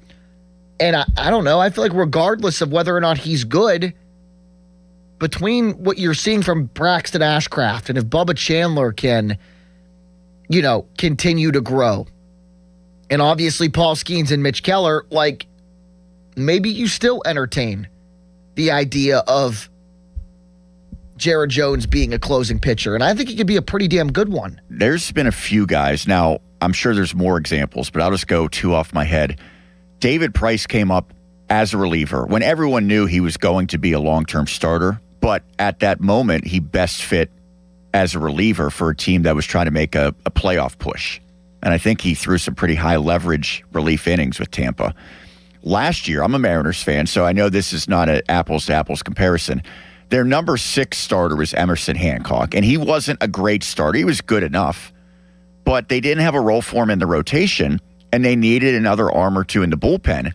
So they moved him to the bullpen for like the last 2 months of last year. Now he's back starting, but he said how beneficial it was to see that side of things as a reliever, and it's paid off for him now as a starter. So if they see, hey, our rotation's really, really good with these 5 guys, we're not going to move someone out of it for Jared Jones. Let's get 2 months of him as a high leverage reliever, and then look at him as a starter in 2027. That could also be an approach. What about the Mets with Clay Holmes? Yeah, he was interesting because they brought him in on a pretty big contract saying, hey, you've been a reliever with the Yankees. We're going to make you into a starter. The last time that Clay Holmes started a game was in 2018 with our Buccos when he stunk. He started 4 games in 2018, and then in 19 and 20, in the first half of 2021, he was a reliever with the Pirates. A good one in 2021 until the Pirates traded him to the Yankees. Actually, I lied. He was .493 ERA, and then the Pirates traded him to the Yankees, and then he got good. And then when he was with the Yankees, back half of 21, all of 22, 23, and 24, he was an all-star. But it's weird because Clay Holmes, an all-star in 22 and 24, as a reliever, a sub-3 ERA in 22 and 23 as a reliever, and then the Mets sign him and say, you know what, starter.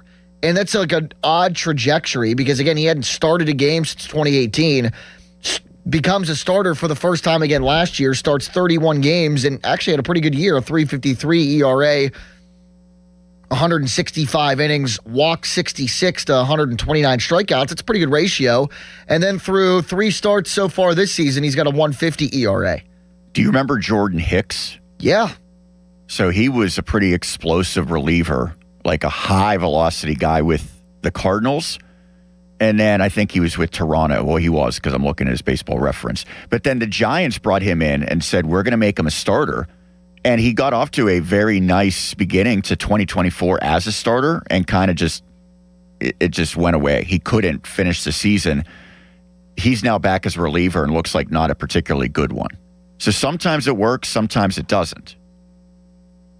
Do you remember who the Pirates got from the Yankees for Clay Holmes? Was it the cell phone guy?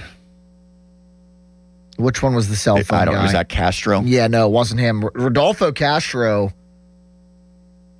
was traded for Bailey Falter. That's another one that like, again, I hate to be that guy for being unbelievably critical of Ben Cherington for the way that he has just been the Pirates GM for the better part of the last 6 years. But like Rodolfo Castro, a guy that's playing in Japan right now, straight up for Bailey Falter, who gave you pretty darn good stuff as a starter, really good stuff as a starter, and a guy that you were able to flip to the Royals for a prospect that a lot of people are high on right now I believe he's in Double-A. So Castro was traded to the Pirates I think they just cut him. Or no, I'm sorry. What the hell am I saying? For Bailey Falter. There we go. No, it was Diego Castillo, another middle infielder, and another middle infielder. Remember Hoy Park? Yep. I think some people were fairly high on Hoy Park for a period of time, right? I think he was like maybe a high average guy in the minors. Yeah, he actually had pretty darn good statistics as a minor leaguer with the Yankees. And Diego Castillo played in major league games for both. Well, he didn't play for the Yankees, but for the Pirates in 22, and then the Twins and D-backs in 23 and 24. Do you remember what Hoy Park's walk-up song was? It was just some song that just kept saying his name over and over again. And like a very Asian, Korean, Japanese type of style. So that one's probably not going to be adopted by another player for a walk-up. And I hope not. It's probably one of one, to say the least. 412-928-9370. Fan Twitter brought to you by South Hills Kia, Peters Township. Visit them at southhillskia.net. Text line brought to you by Edgar Snyder and Associates Personal Injury Law Firm, where they always say there's never a fee unless we get money for you. One more call before the break. Joe in Mount Lebanon. What's up, Joe? Hello, Jack. Happy Fun Day Sunday to you. I agree with you. The Pirates are a good team. They would be a very good team, Jack, if 3 things would happen. Marcelo Ozuna, naturally. They gave Roddy Tellez and Jack Sawinski a leash, so I guess they're going to give Ozuna a leash. Henry Davis. Okay, the man struck out 4 times yesterday. Had a pass ball that led to the Cubs tying a game. It's for 5 years now, Jack. This guy can't even hit the Mendoza line. I don't care if he is Paul Skeens' personal catcher. Paul Skeens can have any catcher and be an all-star. Third, Justin Lawrence, okay? The man can't throw strikes. I suggest you send him to AAA, bring up Clevenger, or have Jarrett Jones as a relief pitcher. What do you think, Jack? I'm with you on Ozuna. They're going to give him a leash, Joe. Thanks for the call. And as far as Henry Davis is concerned, I'm not going to really go there when it comes to the defensive blunder he had yesterday, because he has turned into now is in a costly moment, sure, but he's turned into a very good defensive catcher. And I think even more than Paul Skeens just liking throwing to Henry Davis has earned a spot on this roster because of the defensive catcher he's turned into. Offensively, I mean, yeah, we're 31 at-bats into another season, and he's hitting below 200. Again. Number 1 overall pick. Like, what are we doing? Justin Lawrence, they like him. I don't know if I like him, but they like him.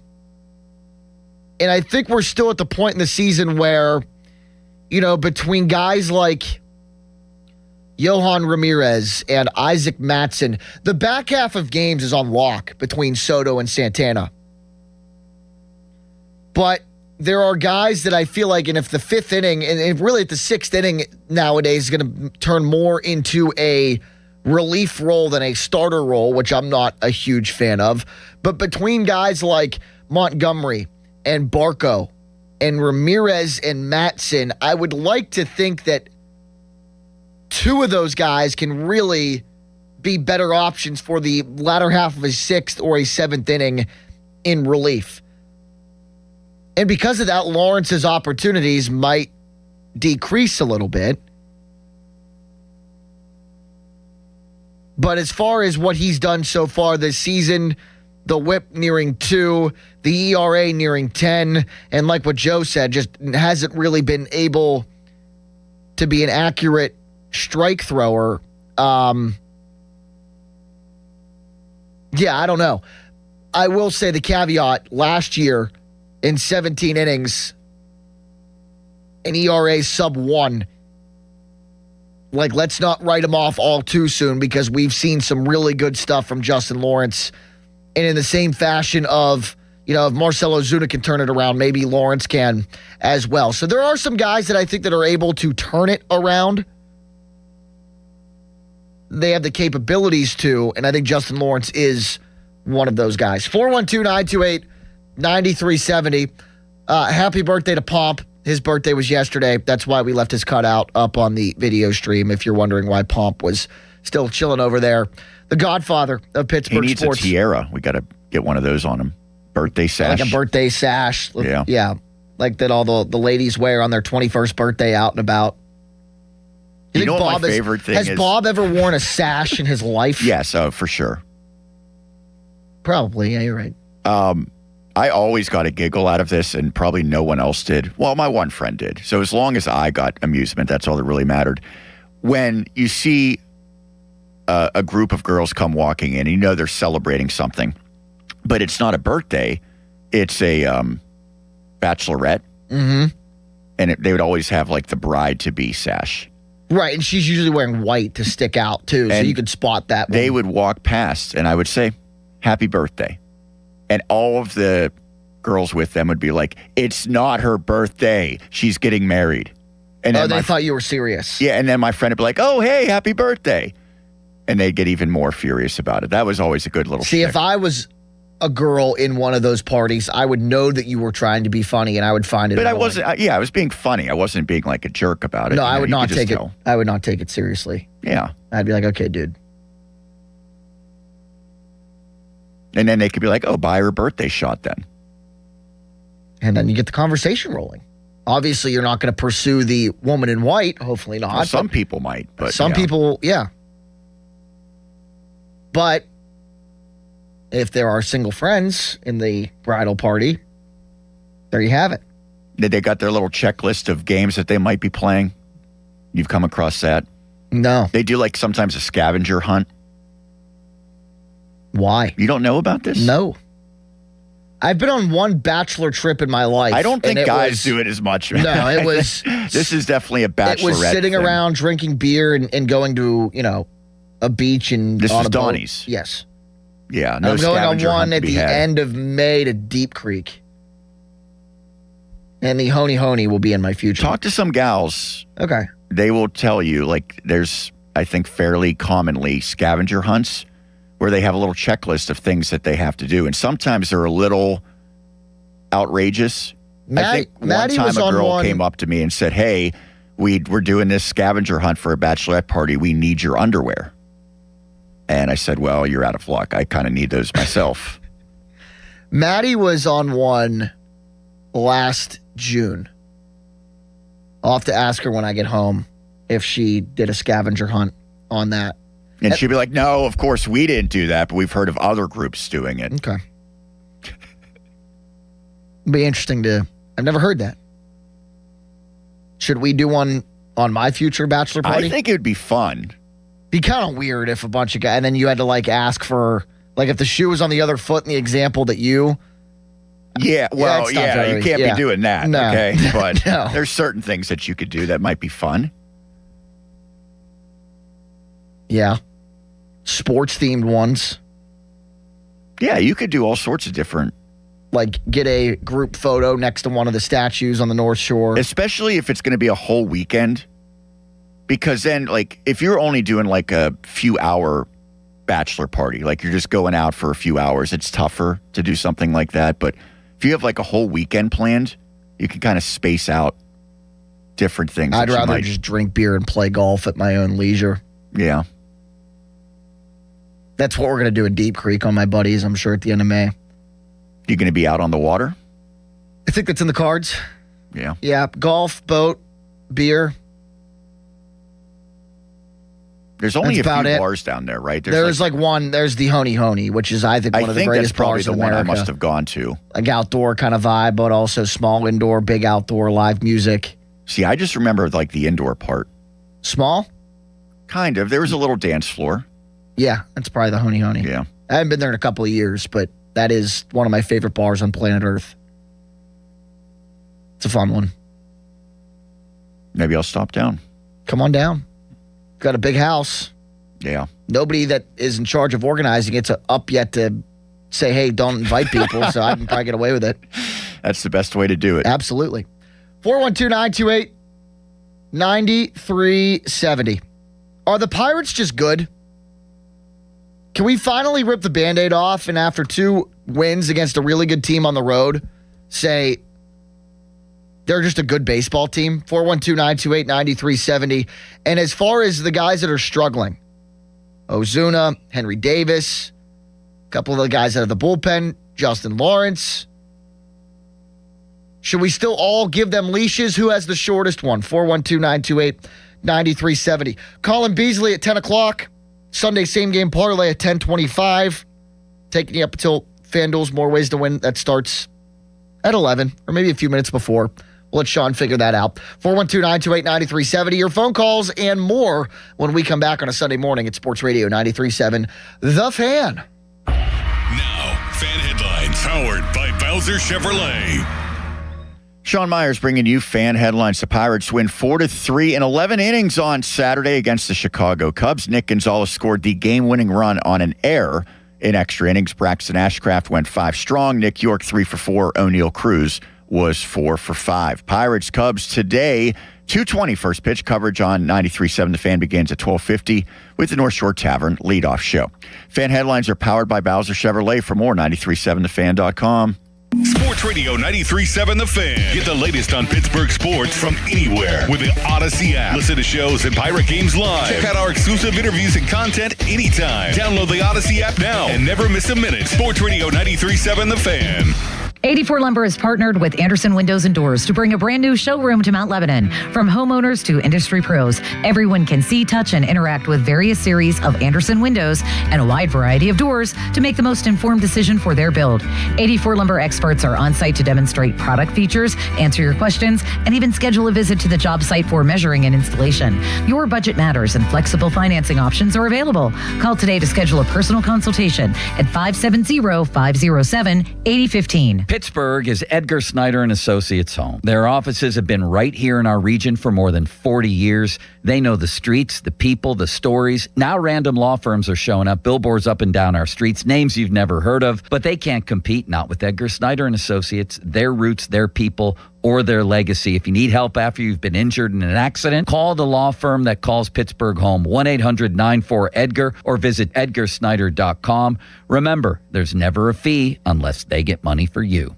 Help keep our community safe and healthy during National Prescription Drug Take-Back Day, April 25th. Find a collection site near you at deatakeback.com. Do your part to lower overdose deaths and prevent drug misuse before it starts. Ouch! Checked from behind. Man, that's gotta hurt. I'd hire Morgan & Morgan if I were them. What? Yeah, Dan, America's largest injury law firm. They serve up justice, ice, cold, law. Know what I mean? I guess. Their gloves come off when they fight for you. Okay. I'm talking a settlement slap shot. Shouldn't we be talking about the game? Yeah, Dan. Morgan & Morgan. Proud sponsor of the Pittsburgh Penguins. Offices Pittsburgh. Injured? Dial pound law or visit forthepeople.com for an office near you. If you dread dealing with your insurance company more than you dread being stuck in an elevator with a total stranger, hey, who's an oversharer, bean burrito for lunch, then you might have Insuranoia. And if you have Insuranoia, then you should have NJM. They go to great lengths to do what's best for their policyholders. No jingles or mascots, just great insurance.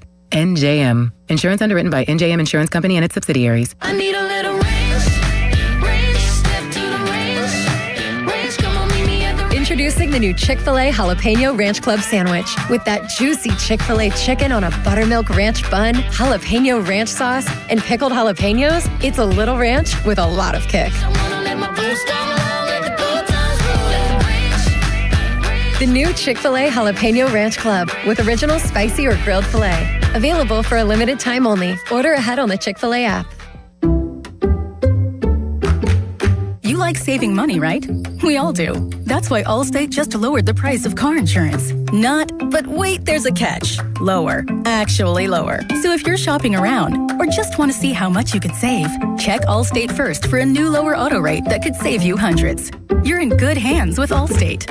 Not available in every state. Only applicable for new auto insurance business. Rates will vary by several factors, including how you purchase the policy. Potential savings vary. Allstate North American Insurance Company and Affiliates, Northbrook, Illinois. SchultzFord.com. SchultzFord.com. SchultzFord.com. SchultzFord.com. A trial is 99% preparation, and nobody prepares better than us. Get the good guys, Goodrich and Geist.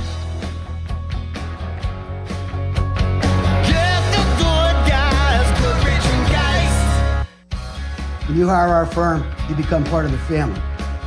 Nobody messes with family. Get the good guys, Goodrich and Geist.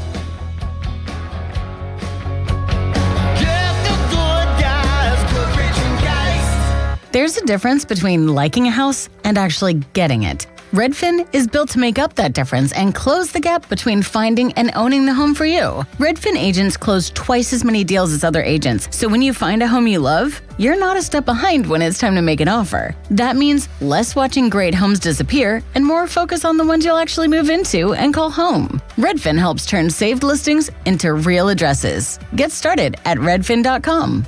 Own the dream. Now that Wendy's has these new biggie deals, everyone in the family can get what they're craving, from nugs to JBCs. The parental units can get an $8 biggie bundle, the eldest who think they're so grown can get a $6 biggie bag, and the little one who can do no wrong can get a $4 biggie bites. You know, assuming they have a credit card. No, I'm kidding. We take cash too. 4, 6, and $8 biggie deals for the whole family. Only at Wendy's. Price and participation may vary. Single items at regular price. Prices may be higher in Alaska, California, and Hawaii. Aetna was there for me as I was going through a rough medical patch this year. I had peace of mind, which helped with my healing. Those words from a real Aetna Medicare Advantage member speak to why U.S. News & World Report named us a best Medicare Advantage company. Because we show up on calls with members and doctors' offices when requested. We show up with the latest in online tools for easier access to healthcare. We show up for you. Because that's how healthier happens together. Member feedback has been edited for length and clarity. You could file your taxes on a basic free service, which is fine. But are you okay with fine? Because when it's your money on the line, do you really want to guess if you missed a credit or hope the math is right? Get the confidence of TurboTax for free right on the Intuit Credit Karma app. Free Fed and free state for simple 1040s only. Around 37% of filers qualify. See details at turbotax.com/free. No schedules except for EITC, CTC, student loan interest, and Schedule 1A. Catastrophic injuries bring emotional strain, physical pain, and financial stress. You don't have to face it alone. Ogg, Murphy, and Perkoski will fight to get you the compensation you deserve. Call 412-391-FIRM today. Ogg, Murphy, Perkoski, the firm. We're all in. Did you know about 1 in 3 people with plaque psoriasis may also develop psoriatic arthritis, which causes joint pain, stiffness, and swelling? Does this sound like you? Listen to what it sounds like to be a million miles away.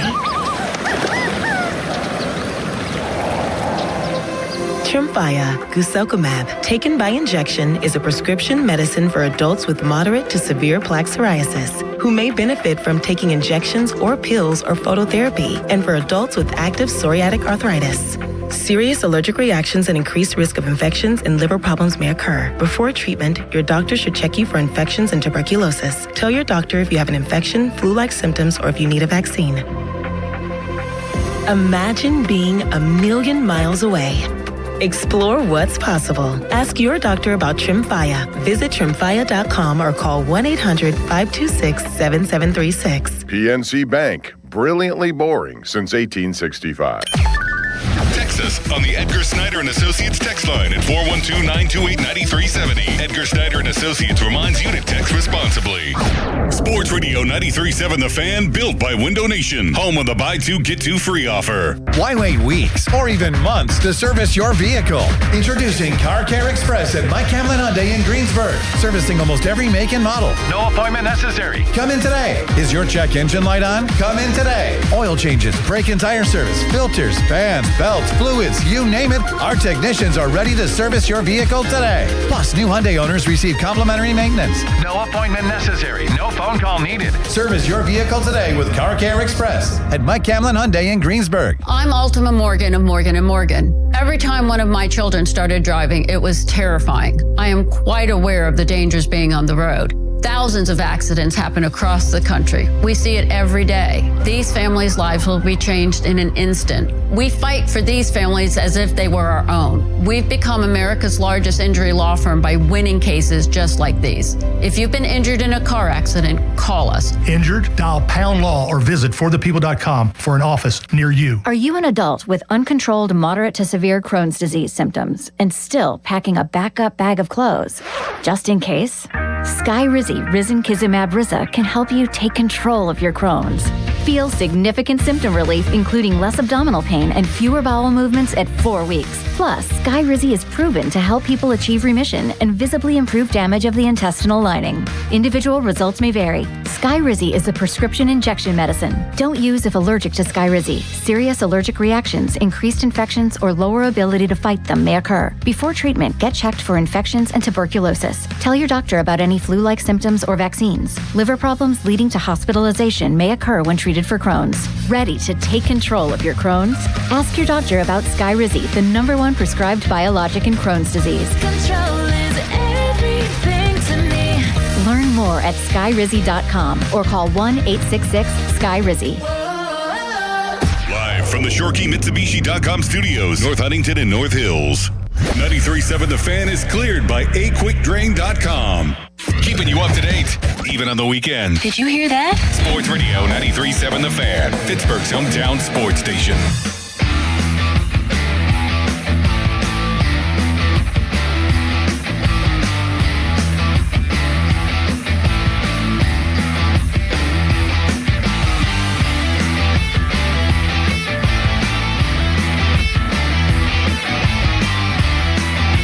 First groups this morning tee off at 9:06. Aaron Ray and Charles Schwartzel. And then the final groups at Augusta, Cam Young, Rory McIlroy, both -11 at 225.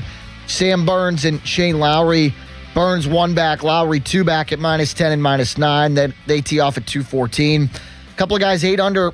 Justin Rose, Jason Day. They tee off at 203. Scotty Scheffler and Haotong Lee at 152.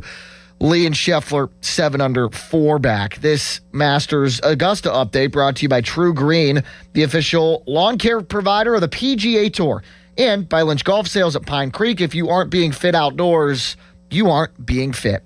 93.7 The Fan and the Pittsburgh Pirates want to visit your teams in action for our youth baseball and softball showcase. Parents and coaches, send us an email to youthsports@937thefan.com to register your 12 and under team. And 93.7 The Fan may make a stop to your field. It's brought to you by Keystone Custom Apparel, and the details are at 937thefan.com. Jack Hillgrove with you until 11 o'clock this morning. Sean Myers behind the glass and taking your calls at 412-928-9370. Pens lose yesterday 6-3 to the Washington Capitals at home. They take on the Washington Capitals today on the road, and then they wrap up the regular season later on this week against the St. Louis Blues. That game also on the road. I saw a couple of people, oh, really? Damn, you sitting everybody on Fan Appreciation Day? That's the take we're going to have? Really? Who cares? Think about how fun this Penguins team has been this year. And I can almost guarantee you those same people complaining that Crosby and Malkin and others sat yesterday were the same people that thought the Penguins were going to suck at the beginning of the year. Because guess what? I thought the Penguins were going to suck at the beginning of the year. And with Sidney Crosby having an injury issue during the Olympic break and missing time, and Evgeny Malkin missing time post the Olympic break. And remember the whole ordeal in that shootout win at the end of March when Sid got hurt at the end of the second period, came out to try the third period warm-ups, didn't work, left. What's wrong with him? Yeah, and they're both like 38 years old. Them sitting yesterday was not the end of the world. The Penguins really can't go up or down. They're locked into that 2 seed. I wouldn't hate it if they took the same approach today and took the same approach on Tuesday. Get your guys and your horses and the ones that, if you want to win a playoff series and make a run, let them sit. Let them get healthy. Let them get fresh. So something to keep an eye on today, 3 o'clock in our nation's capital against the Capitals. If they play today, would you then go back and say, well, they should have flip-flopped it, played them at home, sat them in Washington?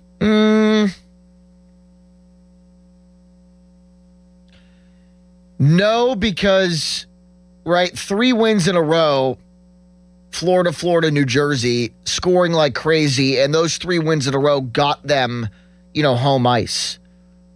They sit Saturday, and it gives them 2 days rest before today. Whereas if they would have played yesterday on 1 day rest after 3 high-scoring games and 3 must-win games, to me, that doesn't really, that kind of defeats the purpose. And then you could say, well, the caveat is then they still get 3 days of rest going into St. Louis on Tuesday. But no, I like the way they did it. I think potentially if they played today, then you sit them on Tuesday in the regular season finale, just to kind of balance the let's not let them sit for too long and get them rusty versus let's get them the appropriate amount of rest before the postseason begins. I wasn't bothered by it. Were you? No, but I do think if you're going to play, and again, I don't know this, but if you're going to play those guys today, I could see people going to the game yesterday having that gripe. I understand that aspect. But ultimately, the coach and the front office needs to do what they think will be best to maximize a playoff run. So if they thought for whatever reason guys were banged up, they needed that day off yesterday, then you can't begrudge that. Certainly if they don't play today, then you're thinking, okay, they're giving them extended time off. And so it becomes a completely moot point if that happens. But yeah, again, if you're a person that goes to that game, I can understand the frustration. Ultimately, though, big picture, the team's going to do what it thinks is best for its star players and for making a deep postseason run. We're still on Elmer watch. Yeah, 1 more goal needed, right? Mm-hmm. But at the end of the day, too, look who played yesterday. Rutger McGroarty and Avery Hayes and young guys at the end of the season. I'm all good with that. Am I good with Ryan Graves playing? No. Ryan Graves was a -2 yesterday. That contract looking more and more atrocious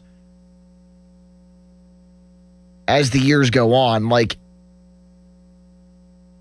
He plays in 70 games in 23-24 and really starts to show you, well, he's not very good. And then it just gets worse and worse. You think this is the swan song for Ovi? There's some talk out there. Now, I would assume a guy like that's going to continue playing somewhere. Me pausing was not avoiding the question. Me pausing is because I don't really know. I mean, he seems like a guy who could go back to Europe and play kind of like, Yager just never could completely step away from the game. People thought Gino would ultimately do that too, right? Mm-hmm. Finish up his career over in Russia. So that would be another aspect that could be very interesting today. The guy just also does, like, he played in, right, 2021 was 56 games because of COVID, right? He played in 45 of 56. Like, I'm just, like, as far as, like, the games played go, he played in all 48 the lockout year in 12-13. And then he's played in all 82 multiple times. He's played in at least 80, even more than that. He's played in 80 games so far this year at 40 years old. Last year, only playing in 65 games was like the only real drop-off. I guess 68 in 1920, but like 79, 81, 82, 82. He has played in over 1,500 career games since 05-06. He might be done. And I wouldn't be surprised if he was done. And I'll tell you what, this might not be a popular take amongst the masses here. And the masses that listen to this station are Penguin fans. My respect and kind of like for Ovechkin has grown over the last several years. He also probably missed a minimum of a 40-goal rookie campaign in his draft year. Because remember, he was the year where players drafted didn't get to play right away because of the lockout. Yeah, he went number 1 overall in 04, and that was the same draft as Malkin, was it not? Yeah, so correct. And then his first season was 05-06. But he clearly was a guy that if the NHL happened that year, I think he was going to be here, and he probably would have scored, 30, 40 goals? I mean, he had 106 points in his first season. So how many goals does he have right now? Do you have that? The most ever, 929. There's a real chance that he would be at, 970? And then you're thinking, does he play one more year and get to 1,000? I don't know that you need a round number. Obviously, he's already set the record, so whatever he gets from here on out is just gravy. Oh, yeah, I mean, But he has a real chance if he wants to. If he was able to play in 04-05, I mean, he scored 52 goals in 05. And then 46, and then 65 in his third year in the league. So, let's just say... And that's when scoring was down a little bit compared to when Austin Matthews was doing it. Let's just say on the conservative side, he scores 35 goals as a rookie. If there was 04-05, he would be at 975. Then, yeah, you play one more year and get to 1,000. He could play one more year, and he would have to have an unbelievable season. He would have to play 2 more years to get to 1,000 career goals, and I don't know if that's in the cards for him. But a 30-goal season this year, after 44 and breaking the record last year, I mean, maybe. You might have said this. Has he had a season where he scored under 30?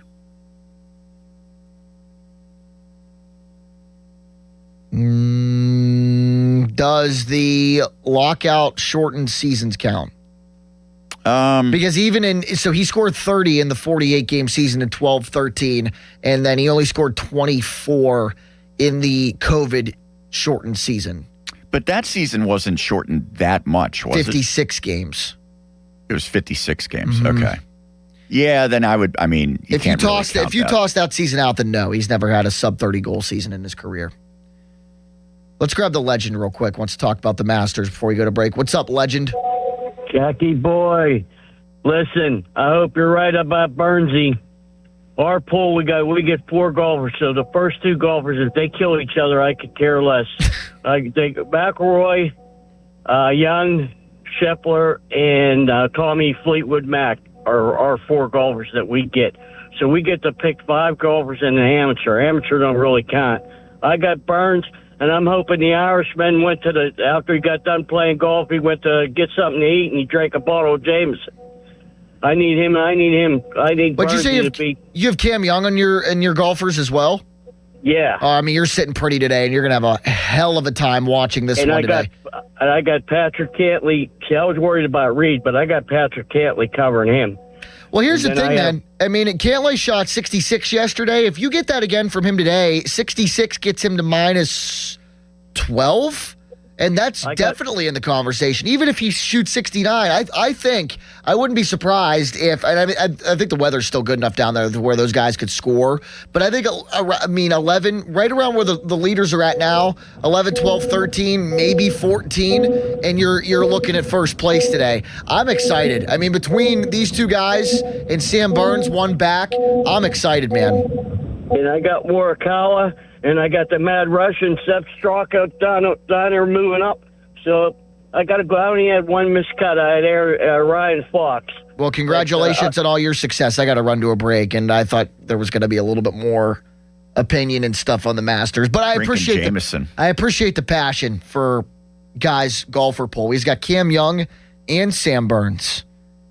I would like to, if that was my poll, I would feel pretty good about that today. And he doesn't care if the other two guys kill each other. No, which a little morbid. I don't think that's very common in golf as far as I'm to understand. No, it's not. Fan Weather brought to you by Secure Money Advisors. Looking to retire soon? Let Secure Money Advisors get your retirement on track. High of 80 today. Beautiful. You can play diving chess outdoors if you got a pool. Coming up next, more discussion of the Pirates and the Penguins. Did it bother you that those guys sat yesterday? 412-928-9370. We'll get into that. Plus, are the Pirates just good? We've been talking about that this morning. I think they're just a good baseball team as they go for the sweep today at 412-928-9370. Jack Kilgrove with you on a Sunday morning at Sports Radio 93.7 The Fan. Now, Fan Headlines, powered by Bowser Chevrolet. Sean Myers with your Fan Headlines. Well, the Pirates were good enough yesterday, 4-3 in 11 innings, winning in Chicago against the Cubs. Nick Gonzalez, the game-winning run that scored on an error. Braxton Ashcraft, 5 strong innings. Nick York went 3 for 4. O'Neill Cruz did him one better. He was 4 for 5. Pirates, Cubbies today, 2:20 first pitch. Jamison Tyone against Bubba Chandler. Coverage on 93.7 The Fan begins at 12:50, presented by Keystone Custom Apparel. Headlines are powered by Bowser Chevrolet. For more, 93.7thefan.com. Sports Radio 93.7 The Fan. Today's 11 days until the NFL Draft. Get pumped for the draft. Our NFL Draft Watch is brought to you by Lewis Anthony Jewelers. We met you at Sports Radio 93.7 The Fan. Sports Radio 93.7 The Fan gets your day started with the latest in Pittsburgh sports with the Fan Morning Show with Doran Dickerson and Adam Crowley. Weekdays 5:40 to 10. Presented by Guardian Protection on Sports Radio 93.7 The Fan. Sports Radio 93.7 The Fan. We're excited that the draft is here in our backyard now. We couldn't be more excited about the draft coming to Pittsburgh, but there's excitement about the draft on every front, and we're looking at what's bringing the green, brought to you by True Green. The Immaculate Collection efforts raised nearly $1 million for cleanup efforts around the city. That's Bringing the Green, brought to you by True Green, right here on Sports Radio 93.7 The Fan. HD1 Pittsburgh, an Odyssey sports station, live from the Jim Shorkey Mitsubishi.com studios, North Huntington and North Hills. Always live and free on the Odyssey app. 93.7 The Fan. Your hometown building partner since 1956, 84 Lumber. Visit 84lumber.com. Spring is here, and it's the perfect time for a fresh ride. Save up to $2,500 on a new GMC Yukon at Joe Ball GMC. Hit the open road in style this season. Drive home the savings. Joe Ball GMC, Route 8 Glenshaw, JoeBallGM.com. This is Stephen Barry Ehrenrich, and we have a special invitation for you from Petite Kitchen and Bath Design Center. You've got to see what we've done. We have several new displays and changes that give you even more affordable quality options than before. In the Petite showroom, you'll see the new materials and great ways to use them to create the kitchen or bathroom of your dreams. No matter what your style, our designs range from the traditional to the very contemporary and everything in between. Great new designs and ideas that will fit your taste, your lifestyle, and your pocketbook. If you've been here before, you really need to come in and see what's new. Or call today at 412-279-2222. That's 412-279-2222 for an in-home appointment. If you've never been to Petite, please accept our invitation and come visit our showroom. Haven't you waited long enough? PA 625. Here's Sports Radio 93.7 The Fan's Fan About Town. Draft weekend is coming to Pittsburgh. Kick it off at Nova Place. Join them Thursday, April 23rd from noon to 6 for a free, family-friendly afternoon with live music, DJs, games, food trucks, and local vendors. Park at the Nova Place Garage, just steps from the draft footprint. Test your skills in the mini combine, grab a drink at Federal Galley, and get ready for an unforgettable football weekend. Happy home improvement season from Allegiant Community Federal Credit Union. Home equity loan rates are as low as 5.25%. For full terms and to see if you qualify, visit AllegiantFCU.org. Membership eligibility required. Equal housing lender. Federally insured by the NCUA. Family-owned D'Amelio Heating and Cooling. D'Amelio's services heating, cooling, commercial refrigeration, and tap beer systems. They service all brands and provide 24-hour service. D'Amelio's is a Carrier Factory certified dealer. D'Amelio's Heating and Cooling. For more information, visit 937thefan.com. This is the story of the one. As a procurement manager for a hospital system, she keeps every facility in her network stocked and ready. That's why she counts on Grainger to be her single source for thousands of products, from disinfectants to lighting, air filters, and more. And with fast, dependable delivery, Grainger helps her keep every facility stocked, safe, and running smoothly. Call 1-800-GRAINGER, click Grainger.com, or just stop by. Grainger, for the ones who get it done. Indeed presents hires you can't afford to get wrong, like a cybersecurity engineer at a publicly traded company. We've been hacked! They're through our firewall! How is that even possible? They got my password. Please don't tell me your password was password. It's actually password 1. This is the job for sponsored jobs. This is what happens when you don't sponsor your job on Indeed. Next time, get matched with quality candidates with Indeed sponsored jobs. Visit Indeed.com/hire now and sponsor your job today. Now, fan headlines powered by Bowser Chevrolet. With your fan headlines, it's Sean Myers. Penguins fell 6-3 against the Washington Capitals on Saturday. Goal scorers included Anthony Mantha, Nola Chari, and Kevin Hayes. Alex Ovechkin scored an empty netter for his 32nd of the season for the Caps. Pens, Washington again today, this time in the nation's capital. Puck drop is at 3. Fan headlines powered by Bowser Chevrolet. For more, 937thefan.com. Live and local sports news on the weekends? Imagine that. Sports Radio 93.7 The Fan, Pittsburgh's hometown sports station.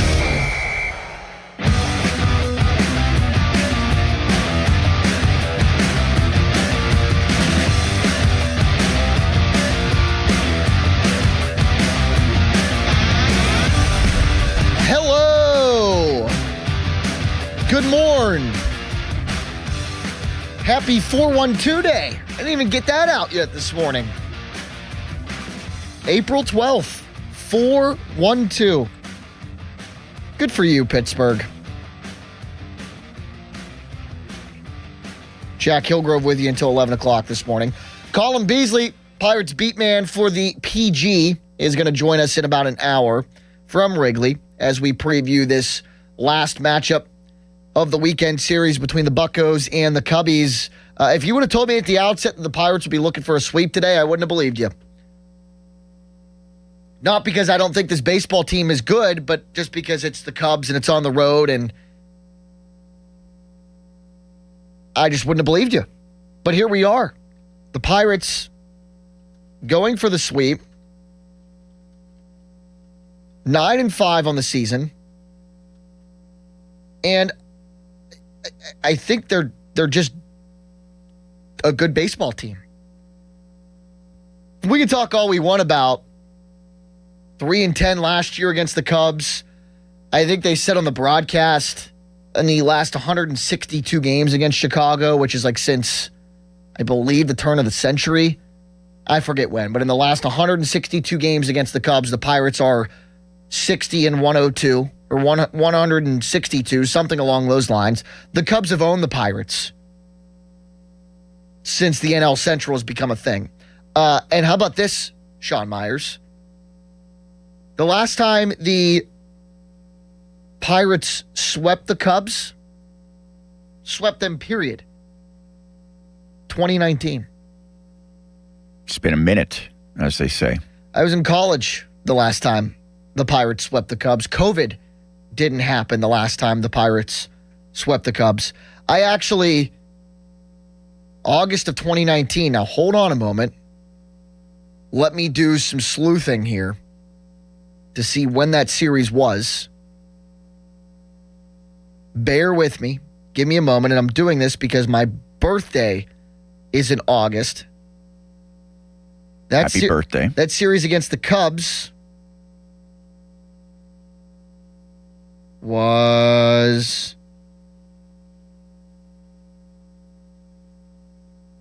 late August? Okay, Google AI is wrong because they did not. It was September of 2019, the last time they swept the Cubs. It was that second to last series of the season. They swept them in 3 at home. 9-2, 4-2, and 9-5. I was going to say, I don't know if I was of legal drinking age the last time the Pirates swept the Cubs. Do you remember you were like maybe a week past your 21st birthday and we got together down on the south side? Vaguely. I want to say it was probably right around that time then. Because I think you had just turned 21 by maybe a couple of weeks. Kyle Dawson might have been out there that night. Was that the... I think we did Mario's and then, I don't know, Foxtail or whatever it was called at that time. I do remember that. I actually do because I remember paying $5 for a 12-ounce can of beer, being outraged. That sounds like a deal nowadays. Mm-hmm. Anyway, Bucks and Cubs at 2:20 today. It's going to be Jamison Tyone, our old buddy, against Bubba Chandler, who I think can make a statement with his start today. This will be the 7th time that Tyone has faced the Pirates as a member of the Cubs. Faced him back in 2022 with the Yankees. 5 1/3, gave up 5 earned runs. But since becoming a member of the NL Central and not being a Pirate, since becoming a Cub, Tyone has actually pitched pretty darn well against his former team. 4-2, a career ERA of 3.64, 29 strikeouts in 42 innings against the Pirates. Faced him twice last season, 7 strikeouts in 6 1/3. That was back in, if this ad would just go away on this. I mean, what are we doing? Good grief. June 12th, 6 1/3, 7 Ks, picked up the win. And then in the late series last year in September, went 6 innings, struck out 3, did not allow a run. So the Pirates, I guess, in for it today, potentially against their old pal Jamison Tyone, who has had, like I said, a pretty darn good run with the Cubs since coming back into the division. Former top pick of the Pirates way back when. And Bubba Chandler, a guy who has struggled at times with control and with command so far this season. The whip at like 1.7, has walked 10 in 8 2/3 and only struck out 10. He's got an opportunity today to, I don't want to say calm some nerves, but prove to some people that he is still poised to make a jump, and a significant jump, in 2026. I don't know how likely it is to happen today, just because I don't know how likely it is the Pirates sweep the Cubs. I don't know many people out there that would have predicted it to happen, but it could potentially happen today. That was a gutsy win yesterday. It absolutely was. I mean, bottom 9, it looked like that game has slipped out of their grasp and they were going to lose it. And obviously they got a little fortuitous with the way that they got the winning run, but the fact that they were able to kind of survive that avalanche that was in favor of the Cubs in the 9th inning. Those are games you don't typically win. Certainly games that the Pirates haven't typically won. Right. And I think a lot of that has to do with just having competent people playing offense these days. Something we haven't really been used to from the Pirates the last couple of years.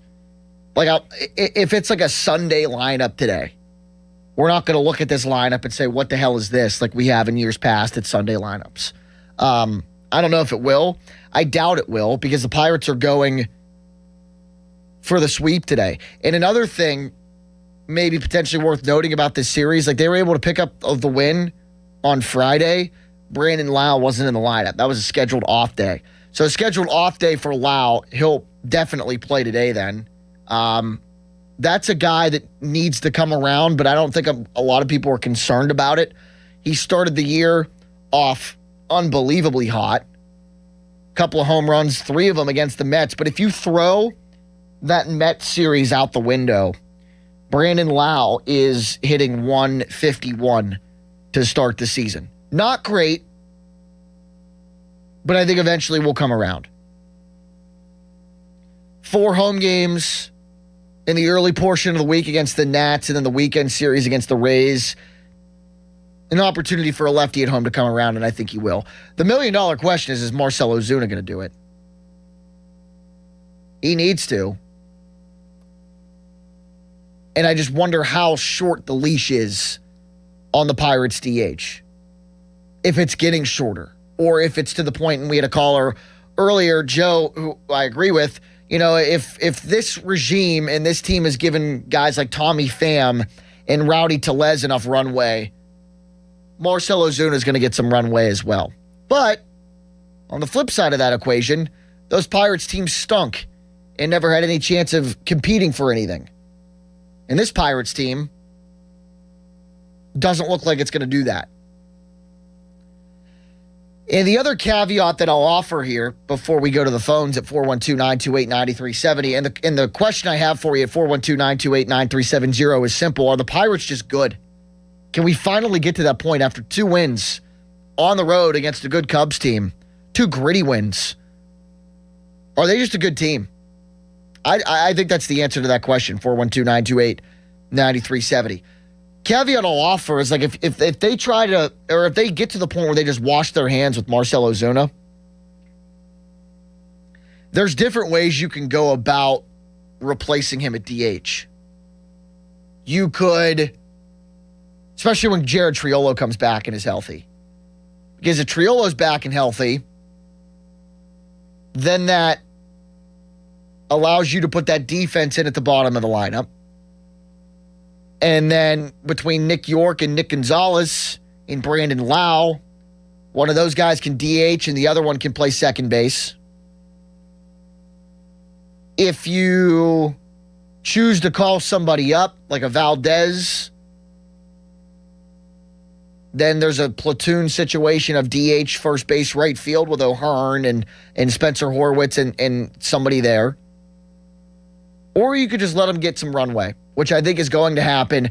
And I would venture to guess, like a month from now, we're going to be talking about a different Marcelo Ozuna than one that's hitting 053 or whatever the hell it is. But with that being said, I said this earlier, it doesn't mean I'm not concerned with what's going on with him. I am. When I hear Neil Walker on the broadcast say, oh man, he's not catching up to the fastball, his timing looks off, and you're still seeing what you're seeing, it doesn't make me feel very good about what the Pirates have going for them at that spot. 412-928-9370. Gino and Carlisle's on the Fan this morning. Good morning, Gino. Hey, good morning. It's great to talk to you. One thing I'd like to bring up, some of you and the other callers hasn't really talked about. I married a woman from the South, big Braves fan, so I've seen Ozuna for a lot of years here and his eventual decline to where he left. I'm not going to lie. When Pittsburgh signed him, I thought, oh, here we go, another has-been, and we're going to bring him in and ride him for what he's worth. However, the one thing that I noticed during the World Baseball Classic was Ozuna spent a lot of time with O'Neal Cruz. I saw him talking on the bench, leaning on the fence, and now it could be because he's just coming to Pittsburgh, linking up with the young man, but I wonder what impact, if any, he's having on O'Neal Cruz, and is it worth his $12 million payday? I appreciate the show. Love the Fan. Thanks for taking my call. I'll hang up and listen. Well, thanks for the kind words, Gino. Appreciate you. I wouldn't necessarily disagree with that. I think it helps. I also think we should give credit to O'Neal Cruz for the efforts that he's taken in the offseason. Left-handed BP, talking with different people about 2-strike approaches. Like we've heard it from time and time again on the radio broadcast, the TV broadcast. when Jason Mackey joins our shows, when Colin Beasley joins our shows, like we've talked about the efforts ad nauseum at what O'Neal Cruz did in the offseason to get better, and it looks like that is also a giant reason why things are paying off for him. But yeah, I mean, you go back to a couple of years ago when Carlos Santana was a Pirate. That was what, 2023? Sean, help as I Google. 23 or 24. Those, again, all these years run together. I think it was 23. It was 23. And O'Neal Cruz in 2023 was definitely a better baseball player than he was last year, hitting, 200 flat. At least on pace to being a better baseball player before he got hurt. And then in 24, maybe the Carlos Santana stuff rubbed off on him a little bit. He comes back from injury and hits 260. Last year takes a massive dip. So far this year, and I think the one thing that's worth noting, he's striking out less too. Which I think will pay dividends off towards the end of the season. But performances like yesterday, 4 hits, and not just like hits. I mean, the one was an infield single that he beat out, but like exit velos of 105 plus, just tattooing the ball. He's playing incredibly well. And I don't know if it'll continue to, 1020 OPS and hitting 350 or whatever it is today as we sit here and talk about him. But if we get to June and O'Neal Cruz is hitting 270, 280 and is just an instant impact guy at the top of the lineup. You know he's going to get on base given the opportunity. And once he gets on base, he's going to be a threat to steal second. Look at the tone that sets for the Pirates and what kind of tone it set for the Pirates yesterday. Now, granted, it didn't matter when they blew the lead and ended up going into extra innings when it was all said and done. But, the tone that it set yesterday, they score in the top of the second inning. They get 2 runs in the third inning when O'Neal Cruz gets on and steals second. That allows Lau, Reynolds, O'Hearn to go to work, York to go to work in the middle of that lineup. I know people are sick of exit velocity conversations about Cruz, right? We know all the sexy numbers that he's able to post with his sprint speed and his arm and all that. But I think this is worth noting.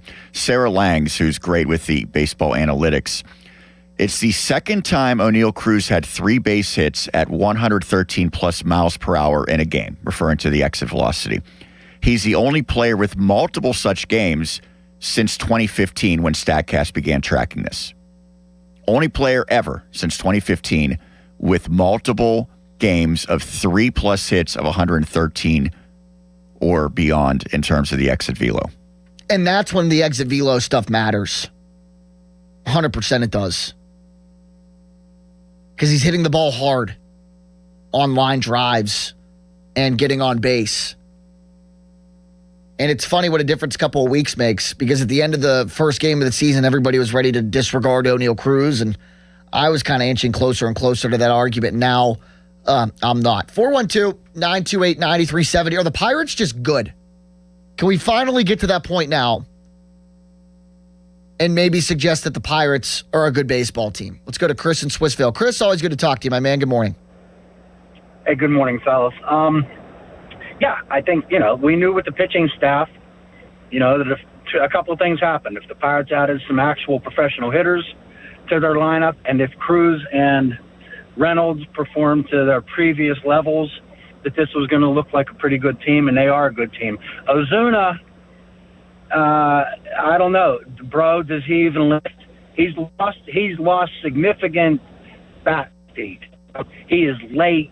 Noticeably late against any of the power pitchers. I hated my college coach because he never let us look at batting averages our own. He had his own system. It was a 1, 2, and 3. 1 was a terrible at bat with almost no contact, a strikeout. 2 was a dribbler. 3, you hit the ball hard. He kept points. Ozuna is he's miserable. I mean, he's had maybe in all the at-bats I've watched him take, which is most of them, I'd say a half a dozen to a dozen what looked like good aggressive swings where you're thinking about doing damage, which is his job, oh, by the way. No, you can't. The Pirates' window is open, and the bummer with the Pirates is by the time anybody recognizes that window's open, it's already closing. This isn't the Dodgers. It's not a so Chris. sliding glass door. When do you pull the plug on Ozuna? How much more leeway, if any, do you give him, or are you done? I don't give him any more leeway. I mean, I start thinking about the ways that I can replace him immediately, and if I have to, I cut him. If you can recoup any losses from him, because I'm sorry, losing a little bit of velocity on your bat speed is like losing a step for a cornerback. It ain't coming back. Yeah. And he looks noticeably slow getting his hands to the ball. Yeah, Chris, thanks for the call. I mean, I would try to rebut that with, you're playing in cold weather games early in the season, give him more time to loosen up, but that's not a very good argument to have. I mean, he hit the nail on the head talking about his bat speed, and Neil Walker talked about his bat speed on the broadcast yesterday, on the radio side. He's just late to fastballs. And at Ozuna's age, and Chris makes a good point, it's and I had talked about this with NFL cornerbacks in their mid-30s. They fall off cliffs unless your name is a Champ Bailey. Every Hall of Fame cornerback has fallen off a cliff in their mid-30s. We've seen it a couple of times in the last few years with the Steelers. Darius Slay, Patrick Peterson. Ozuna's 35. Baseball age is different than football age, but does the bat speed come back for Marcelo Ozuna? Can he get his timing back onto, $12 million a year timing? They're not going to cut him.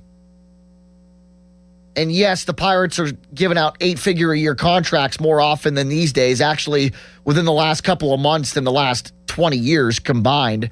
But they still value that. Bob Nutting is not going to let Ben Cherington or Don Kelly say, no, we're not cutting this guy. You're paying him $12 million. Let's wait and see. That's still going to happen because of how much money he makes. But I wonder when we get to the point where he's just not in the lineup every day anymore. Let's go to Nevin in Monroeville. Hey, Nevin. Hey, how's it going? Good, man. How are you? I'm doing fine. I just wanted to talk about, I have to agree with Chris, but people are already booing on Marcelo Ozuna whenever he comes up to bat here in Pittsburgh. I was at the first few home games, and anytime he gets strike out, I just hear a chorus of boos. They gotta change this up, man. What do you mean a chorus of boos? That he doesn't deserve it? No, they just boo him because he's just terrible at just hitting balls. I've watched this in action. It's just wild. I don't understand. Are you mad that they're booing him, or are you just using the booing as I'm confused here. I'm just mad at the Pirates.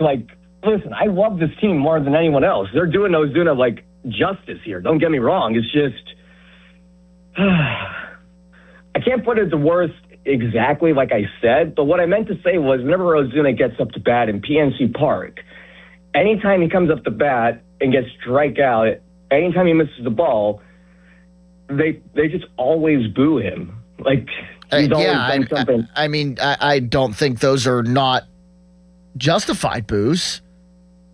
I think he was just a little nervous and didn't have big sigh there. Yeah, I think he's out on Ozuna. Yeah, but him saying, "Well, they're booing him."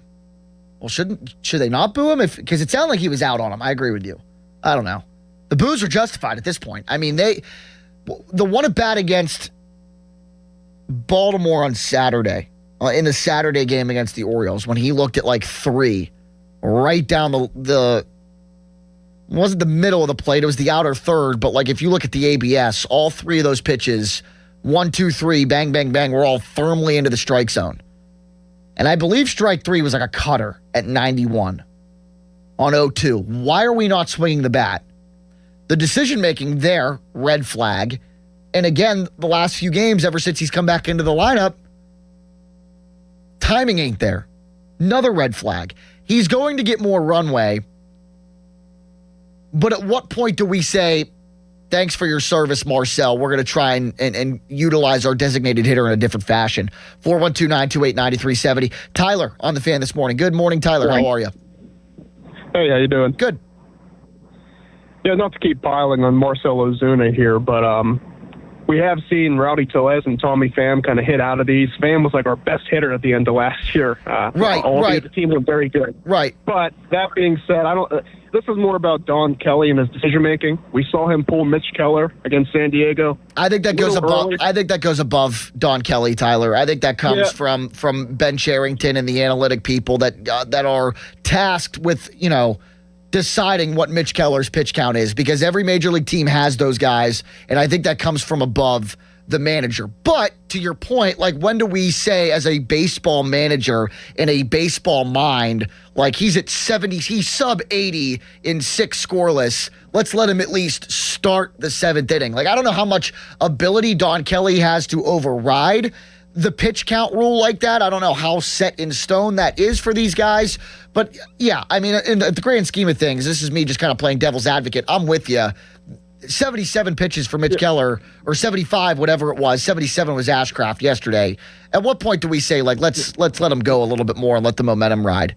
Yeah. My bigger point is really about Ozuna in the 7th inning. This is a division game on the road, a chance to take the series. They were up 3-1, 2-1, no one out. Put in Mangum in there. Bump those guys over. A run, even 2 there, is huge in terms of insurance. And you saw even having a run would have saved us the high blood pressure of going through those extra innings yesterday. So I'm not against giving Ozuna some runway to hit out of it. But right now, in-game decisions, late in the game, you got to make those decisions to get an extra run or 2. That would have been huge. So just little things like that. I'll hang up and let you talk about it. Yeah, and I will agree with you, Tyler. Thanks for the call, man. I mean, you don't want to get to a point as a manager where you're pinch hitting for your DH late in ball games. That kind of totally defeats the purpose of a designated hitter. But you got to do what you got to do. And I offered some alternatives. Like, if Ozuna's going to sit when Triolo comes back, it could be one of those things where you could throw Triolo in there, because I would rather, if you're going to have somebody in your lineup that's hitting 051, I would prefer that not to be the case. But if you're going to have somebody in your lineup that is hitting, and I'm not counting Connor Griffin into this discussion at all, because he's going to struggle. We know that. If somebody in your lineup is going to just be abysmal at the plate, I would rather have that guy be the Gold Glove at third base than somebody that can't provide anything else to your team that day other than what they do at the plate, being the DH. So, when Triolo comes back and is healthy, like, let him play third and hit 100 or 150, and then have Nick York or Nick Gonzalez be your DH. Or, because I didn't really love the scheduled day off on Friday for Brandon Lau, offset him at second base with Nick York or Nick Gonzalez and have Lau DH. There are alternatives that I'm offering. I wouldn't go to them right this very minute, because ultimately I would prefer that Ozuna comes back and is a 30 home run threat and hits 240. But at this point, I don't know how feasible or realistic that is based off of what I've seen from him so far. Let's go to Steve in the car. What's up, Steve? Hey, how you guys doing today? Good, how are you? Good. I just wanted to not pile on Ozuna, but make a couple points about him. As far as the PNC Steve, the beautiful thing about this radio station is to be able to take calls. Like, you just say your opinion. I don't care if you pile on for him. If you want to pile on, keep piling on. That's why we take these phone calls. So as far as the PNC ballpark boos, I think that's more about just him not being Andrew McCutchen and less about his ability. Could be. Because they booed him when he did his walk-up on opening day when they introduced the lineups, too. So I think that's just going to follow him all season, no matter that's a good question, and I'll ask you, and I know I'm probably going to know your answer, just for the sake of boosting your argument. Like, if Andrew McCutchen was hitting 051 right now, would he walk back into the dugout after a strikeout to booze? He would not, but Andrew McCutchen just has nostalgia and legacy behind him. Ozuna has the ability to turn this around, and I'm not ready to, rule him out yet having a big turnaround. I do think he'll have homers. I do think he'll get some pop here, but it's hard to just not look at him at the plate and see that. I mean, yesterday I did notice he was standing closer to the plate than he was previously. I don't know if it's just a performance thing that he just had to figure out on his own or what, but yeah, his swing is really slow. Mm-hmm. He looks significantly heavier than he did in Atlanta. His build weight is the same, though, which is kind of not true. You can tell by just looking at him. But I don't know, man. He just looks out of shape. And I want to hope it's just not him. $12 million on a one-year deal. It is what it is. We're not going to renew it. I'll just try again next year and do better. But I don't know. He just looks horrible. But I don't know if maybe the boos are getting to him, but I don't know if that's an excuse for him because it happens on road games. I don't know. I just feel like there's something off about him that just needs fixed. That's not necessarily at the plate. Maybe it's just a mental thing. Yeah, it could be. Sure. And I hope that is, Steve, and thanks for the call, because I'm not going to disagree with you either. Like, he does look older. He does look out of shape. He does look a little bit heavier, and those might be contributing factors into what you're getting. Because if it's a mental thing, like, you could fix that. If it's not like a physical ailment that's preventing him from doing what the Pirates are paying him 8 figures to do, you sit him down, you get his mind right, and then you attack it and you go from there. I don't know if that's the case, especially when I hear Neil Walker on the broadcast yesterday on the radio side say, I mean, his timing's just off. And callers say, well, the bat speed's not there anymore. And callers say, well, he looks bigger and out of shape. I have a hard time disagreeing with you. And I don't know if that can be fixed on the fly, and I question whether or not he's able to turn it around and turn it around like we've seen guys do in Pirates uniforms in the past. Fan Twitter brought to you by South Hills Kia in Peters Township. Visit them at southhillskia.net. Text line brought to you by Edgar Snyder and Associates Personal Injury Law Firm, where they always say there's never a fee unless we get money for you. First groups have teed off on the final round at Augusta National. Gary Woodland, Kurt Kitayama, and then Charles Schwartzel in the last group. They're through a couple of holes, Schwartzel and Aaron Ray. The leading group, Cam Young, Rory McIlroy, 225. They're tied for the lead at -11. Sam Burns and Shane Lowry tee off at 214. Burns 1 back, Lowry 2 back. Jason Day, Justin Rose at 203. They're both 8 under and 3 back. Scotty Scheffler and Haotong Lee at 152. They're both 7 under and 4 shots off the lead. This Augusta update brought to you by True Green, the official lawn care provider of the PGA Tour, and Conley Resort and Golf Club, where your tee times are made easy with our new virtual wait list. 412-928-9370. Back to the phones when we come back. Captain Jack and Emmanuel and Carnegie, they're up next, and more time for you at 412-928-9370. Thoughts on Marcelo Ozuna? Is it time to pull the plug, or how much more runway do you give him? 412-928-9370. Back to the phones when we come back. Colin Beasley from Wrigley Field at the top of the hour. I'm Jack Hillgrove on a Sunday morning. It's Sports Radio 93.7 The Fan. Now, Fan Headlines, powered by Bowser Chevrolet. Sean Myers bringing you Fan Headlines. The Pirates prevail in 11 innings, 4-3 on Saturday against the Chicago Cubs. Nick Gonzalez scored the game-winning run on an error.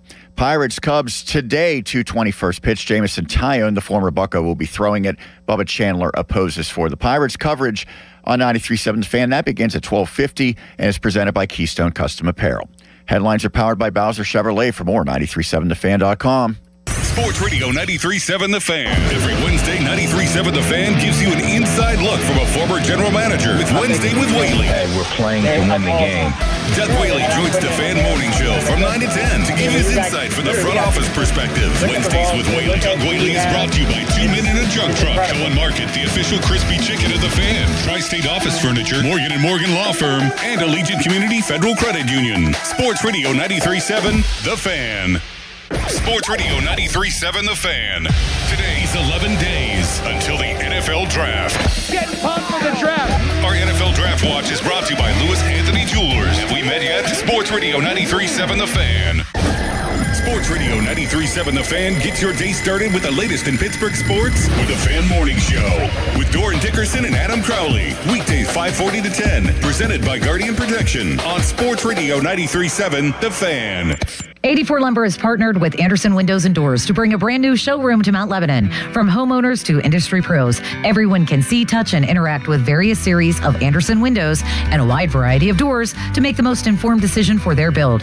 84 Lumber experts are on site to demonstrate product features, answer your questions, and even schedule a visit to the job site for measuring and installation.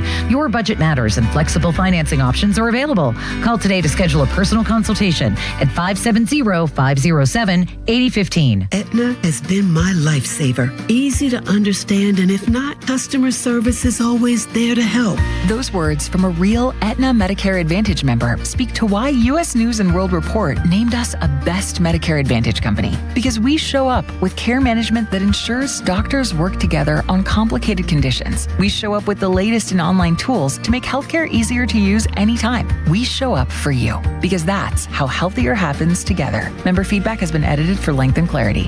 Help keep our community safe and healthy during National Prescription Drug Take-Back Day, April 25th. Find a collection site near you at deatakeback.com. Do your part to lower overdose deaths and prevent drug misuse before it starts. If you dread dealing with your insurance company more than you dread being stuck in an elevator with a total stranger, hey, who's an oversharer,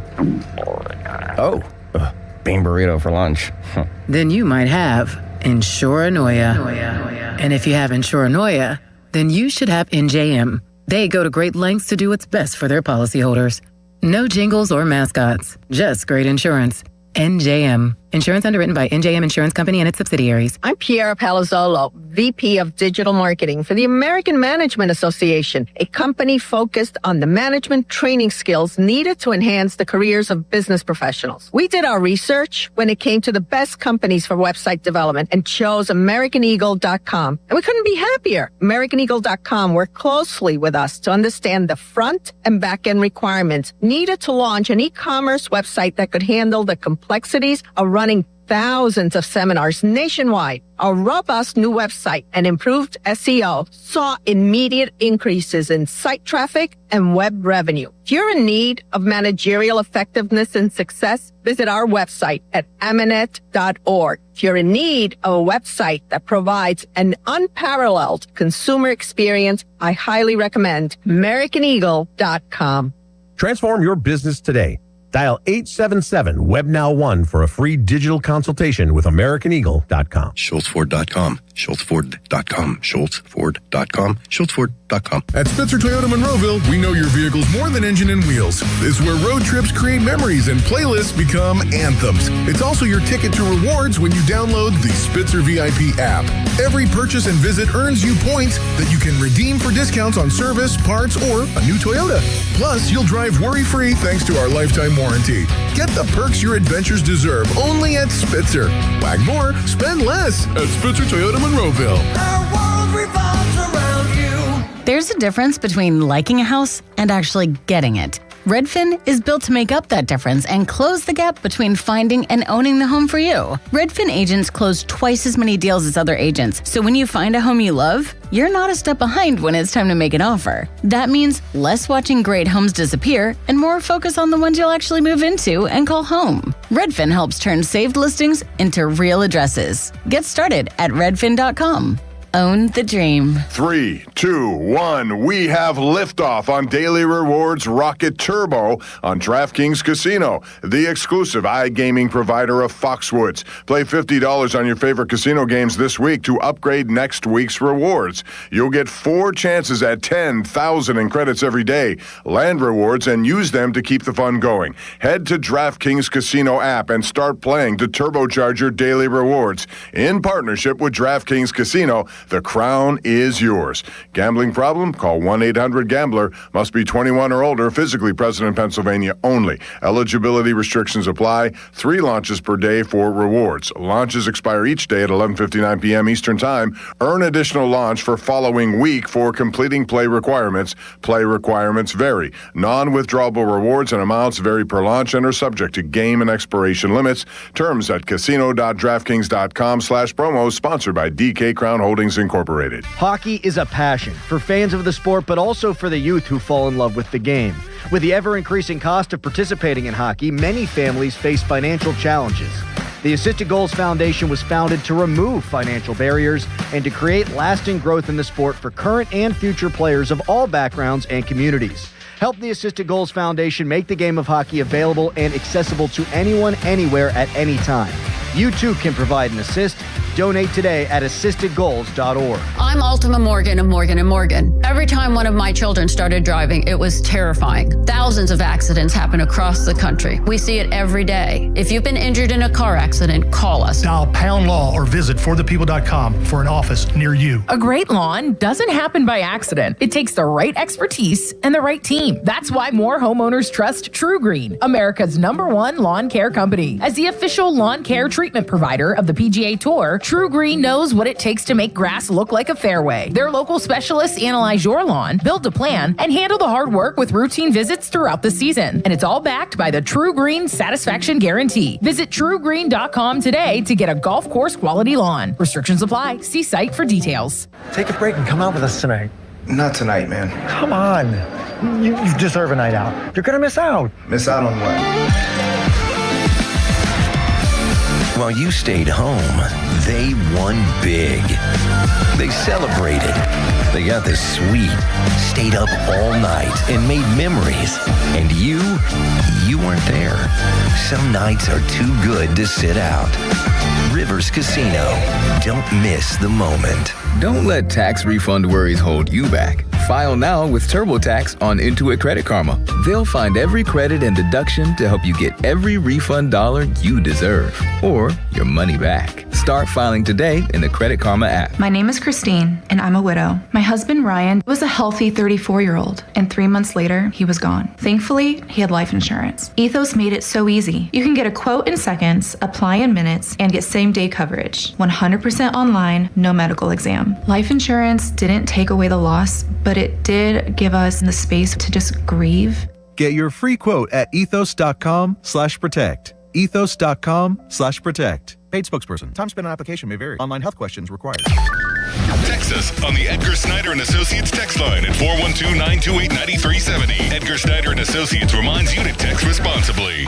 Sports Radio 93.7 The Fan, built by Window Nation. Home of the buy two, get two free offer. Hey, it's Pony back to talk about Xfinity. Imagine all that could happen in 5 years. Jobs change, kids grow up, new memes come out. But what if you had reliable, intelligent Wi-Fi and the price didn't change for 5 years? Well, thanks to the Xfinity 5-year price guarantee, you don't have to worry about that part of your future. You're guaranteed 5 years of Wi-Fi that boosts speeds to your devices that need them the most, that finds and fixes any issues before you even notice them. It's like a super intelligent Wi-Fi that keeps you protected from online threats. You get incredible gaming speeds on multiple devices and no one battling for bandwidth. For the next 5 years, all your devices will be working in perfect harmony, and you get our best equipment with no annual contracts, no fees, and no strings. So even though kids will grow up and you still won't understand what the X67 means, your internet will stay sharp, reliable, and most importantly, the price will stay put. Plus, get online in 5 minutes with same-day Wi-Fi. All with the Xfinity 5-year price guarantee. Lock in your price and unlock the possibilities. To get started, call or visit Xfinity.com or drop into an Xfinity store today. Xfinity. Imagine that. Restrictions apply. Select plans only. Diabetes, high blood pressure, anxiety meds, everyone's on them. If you're a 50-year-old male, maybe a bit porky, and you may even have type 2 diabetes, $1 million of term insurance may only cost you about $200 a month. Call Term Provider. Speak with Big Lou at 800-700-6898. Big Lou will find a term life policy for you even if you have type 2 diabetes, are overweight, or have high blood pressure. Term Provider has helped thousands of people like you who think they can't afford term life insurance.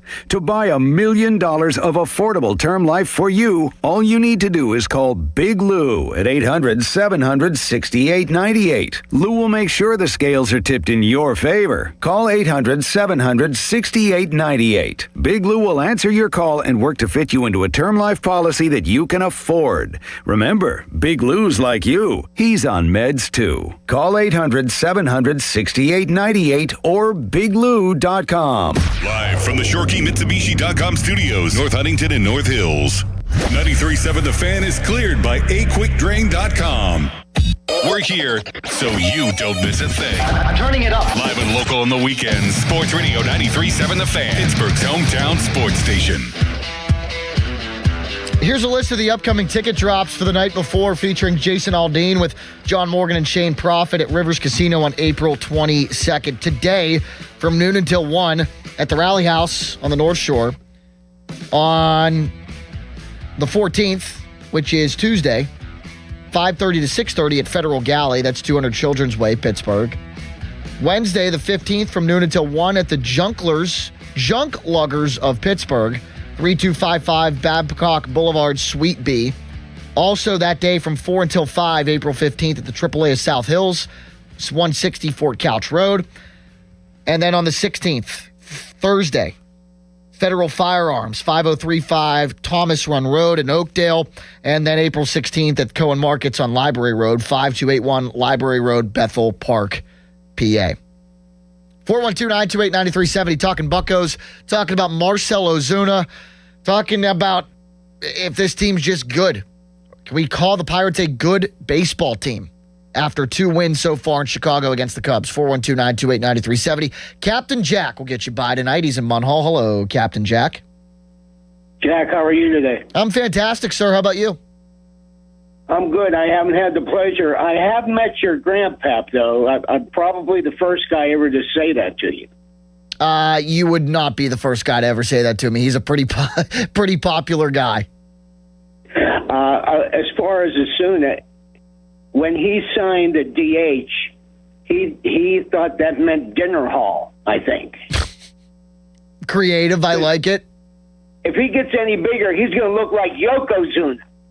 That's another one. Captain Jack's full of zingers this morning. Thanks for the call, brother. I appreciate it. I want to get to Emmanuel in a moment. He does look bigger. And I hope... Yokozuna. I hope... Bonsai drop coming.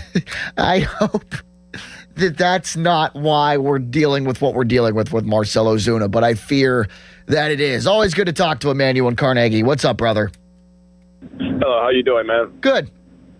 Yeah, I think the Pirates are a good team. The reason why is they can afford to have 1 or 2 players struggle in their lineup. I was just looking at the baseball reference from last year. They were 5-11 this time, and they had 5 players hit them under 200, and 3 of them was hitting under 150, the batting average. So we can afford to have Ozuna struggle a little bit, maybe Griffin with the growing pains. But I agree with one of your callers earlier. In high leverage moments, I'll probably pinch hit him and bring in someone off the bench. At this moment, he's potentially costing us games. So I would definitely pinch hit him. But you got to ride with them, give him a couple more weeks, and then if it doesn't work out when Trolla comes back, you can change up your lineup. But, yeah, I think we're a good team. We're good enough to afford to have 2 struggling bats in our lineup. Yeah, I agree. Manuel, thanks for the call, because they had like 5 or 6 struggling bats last year, and that didn't work out well in the favor of the Pirates. Now, insert Ryan O'Hearn, insert Brandon Lau at times. He has struggled to start the season a little bit, but I don't think that will persist. Insert an O'Neal Cruz. For right now, is looking like the player that a lot of us hoped and would think he was capable of being. And the $1 million question I think that we could say about the Pirates, and this seems like maybe, low-hanging fruit or a lazy take, but I think it's a good one, is the $1 million question, and the theme to describe this team is, will it last? Will O'Neal Cruz and what we've seen from him last? Maybe not to the extent of 340, but can he play to this level somewhat to this level consistently? Will the starting pitching last, i.e., Braxton Ashcraft and Mitch Keller? Ashcraft, unproven for a full season in a starting rotation, and Mitch Keller falls off traditionally in the back half of the season. So will that last? Will it last with Connor Griffin? Will this stuff persist? I don't think so. Will it last with Brandon Lau? Will this slump persist? I don't think so. Marcelo Ozuna, will it last? And if it does, then you start thinking about alternatives at DH. But I'm with Emmanuel and Carnegie. For now, you start him because you're paying him $12 million. And if this continues, then you pinch hit for him late in ball games. Again, I hope it's mental. I hope it's not a physical thing. But as far as the bat speed goes, the timing goes, callers question that, and I don't disagree. Callers also question his size, saying in as many words that it looks like that he's had one too many muffins. But I hope it's more of a mental thing than a physical thing. Always good to talk to our guy Chuck in Uniontown. Chuck, it's been a while since you and I have chatted. They're off to a pretty good start, my friend. Wouldn't you say so? Yes, they are. And it's like I've said, you know why they're off to a good start? They did this past offseason what they didn't do and what they should have done for about the 3 or 4 previous seasons before that. They started in the offseason, around Thanksgiving and Christmas, which you're supposed to do, make good moves, short up the offense, and, that said before last year, good karma does not court the lazy, the stingy, and the stupid, but this year, good karma will court those who try diligently to improve themselves, which the Pirates have done. And I do believe that some form of this is going to continue. Will everybody continue at their top flight? Probably not.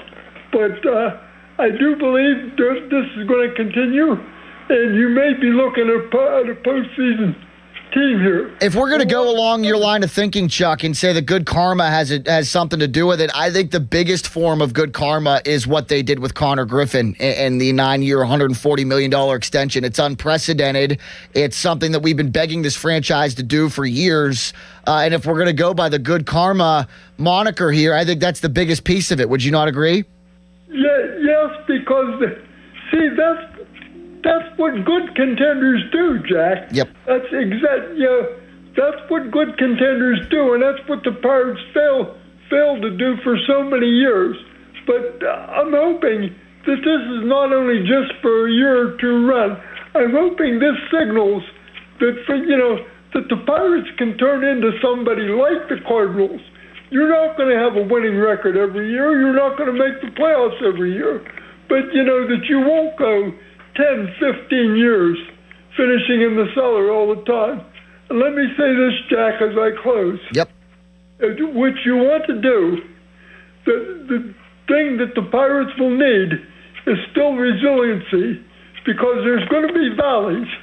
But let me put the motto this way: mountains high and long, valleys short and shallow. Amen. I agree, Chuck. Thanks for the call, and I hope that's the case for the rest of the year, and I think it is.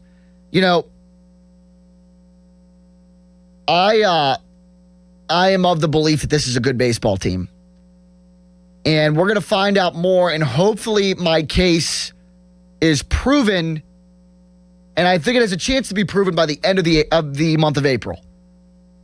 Because you're in a situation right now on the road. You've already taken 2 of 3 from the Cubs, and if you sweep them, that's another feather in the cap. Proves my point even more. At the end of April, you've got a series on the road against the Milwaukee Brewers, team that you chased last year as well, a team that you sucked against last year as well.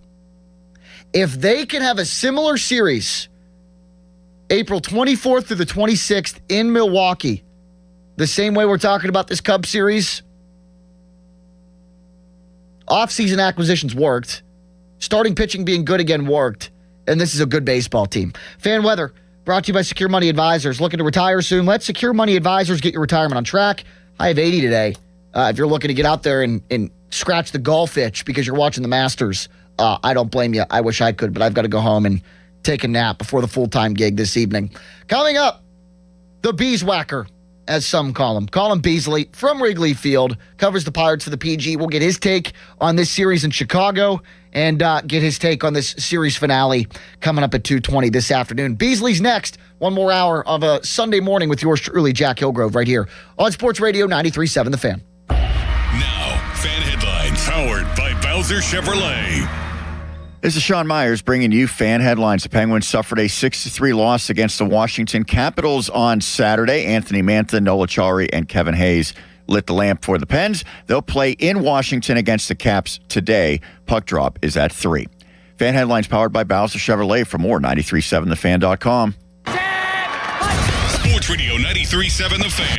We're excited that the draft is here in our backyard now. We couldn't be more excited about the draft coming to Pittsburgh, but there's excitement about the draft on every front, and we're looking at what's bringing the green, brought to you by True Green. Did you know that the draft is expected to generate approximately $200 million for Western Pennsylvania? That's Bringing the Green, brought to you by True Green, right here on Sports Radio 93.7 The Fan. HD1 Pittsburgh, an Odyssey sports station, live from the Jim Shorkey Mitsubishi.com studios, North Huntington and North Hills. Always live and free on the Odyssey app. 93.7 The Fan. Your hometown building partner since 1956, 84 Lumber. Visit 84lumber.com. Hey, it's Pony, presented by FanDuel, the FanDuel Sportsbook, the official sportsbook of 93.7 The Fan, and FanDuel in partnership with Valley Forge has your back with a special Mulligan Bet Back token this week in golf. Once the tournament starts, you can turn any losing bet into a bonus bet for another try. Now you've got protection to take that sleeper pick or make a bold prediction. Backing someone to win it all? Go for it. Like someone for a top 5 finish? Lock it in with confidence, because if it doesn't hit, you've got that mulligan in your back pocket ready to go. My pick to win is Rahm at 14-1. Yes, coming off the other tour, but he's won here before, and he is playing some very good golf. So that's FanDuel.com/Andrew to claim your special mulligan bet back token today. 21 plus in President, Pennsylvania. Opt-in required. Refund issued is now double bonus bets that expire 7 days after receipt. Max refund $5 unless otherwise specified. Restrictions apply, including any token expiration. See terms sportsbook.fanduel.com. Gambling problem? Call 1-800-GAMBLER. Your reputation matters. That's why so many landscape professionals choose Gravely. You can save up to 20% on Gravely commercial mowers during the Gravely Mow the Distance sales event going on now through the 19th. Visit your local Gravely dealer today. For over 50 years, the Jim Shorkey Auto Group has been built on trust and family values. At Jim Shorkey Mitsubishi in North Huntington, that tradition continues with great service and great deals. We have your perfect Mitsubishi, and with a 10-year limited warranty, 2 years of free pay maintenance, and 5 years of unlimited roadside assistance, you'll drive with Mitsubishi confidence. Your deal. Your way. What a great day. At Jim Shorkey Mitsubishi, North Huntington. Call 724-995-3658 for warranty details. After an accident, you need an injury attorney who fights for you. Ogg, Murphy, and Perkoski are ready to take on the insurance companies and win you the compensation you deserve. Call 412-391-FIRM. Ogg, Murphy, Perkoski, the firm. We're all in. This is the story of the one. As a maintenance tech at a university, he knows ordering from multiple suppliers takes time away from keeping their arena up and running. That's why he counts on Grainger to get everything he needs, from lighting and HVAC parts to plumbing supplies, all in one place. And with fast, dependable delivery, he's stocked and ready for the next tip-off. Call 1-800-GRAINGER, click Grainger.com, or just stop by. Grainger, for the ones who get it done. There's a difference between liking a house and actually getting it. Redfin is built to make up that difference and close the gap between finding and owning the home for you. Redfin agents close twice as many deals as other agents, so when you find a home you love, you're not a step behind when it's time to make an offer. That means less watching great homes disappear and more focus on the ones you'll actually move into and call home. Redfin helps turn saved listings into real addresses. Get started at redfin.com. Own the dream. Now, fan headlines powered by Bowser Chevrolet. This is Sean Myers bringing you fan headlines. The Pirates won a thriller in 11 innings, 4-3 on Saturday at the expense of the Chicago Cubs. Nick Gonzalez scored the game-winning run. Braxton Ashcraft 5 strong. O'Neal Cruz 4 for 5. Nick York had 3 hits as well. Pirates and Cubs today at 2:20. Jamison Tyone against Bubba Chandler. Coverage on 93.7 The Fan begins at 12:50 with the North Shore Tavern leadoff show. Headlines are powered by Bowser Chevrolet. For more, 93.7thefan.com. We're talking all things Pittsburgh sports all weekend. You're doing it all weekend, too? Sports Radio 93.7 The Fan, Pittsburgh's hometown sports station.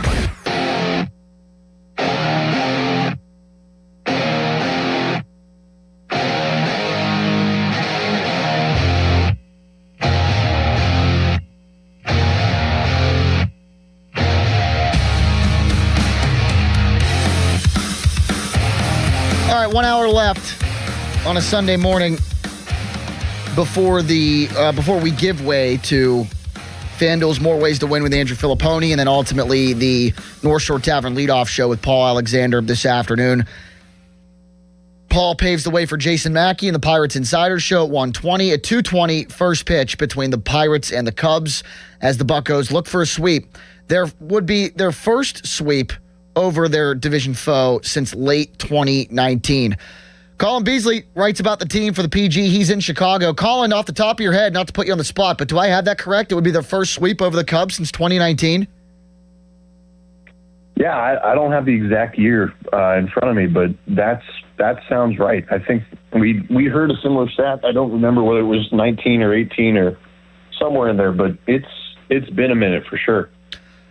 When you watch this team play against the Cubs these last 2 days, and if you've compared it to the way that they stacked up against the Cubs last year, like if you had to take away like one or two big things why this team looks different against the Cubs, who not just had their kryptonite last year, Colin, have had their kryptonite since the NL Central became a thing.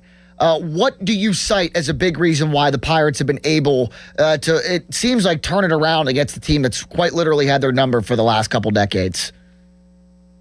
Yeah, I don't know if it's one specific thing or not.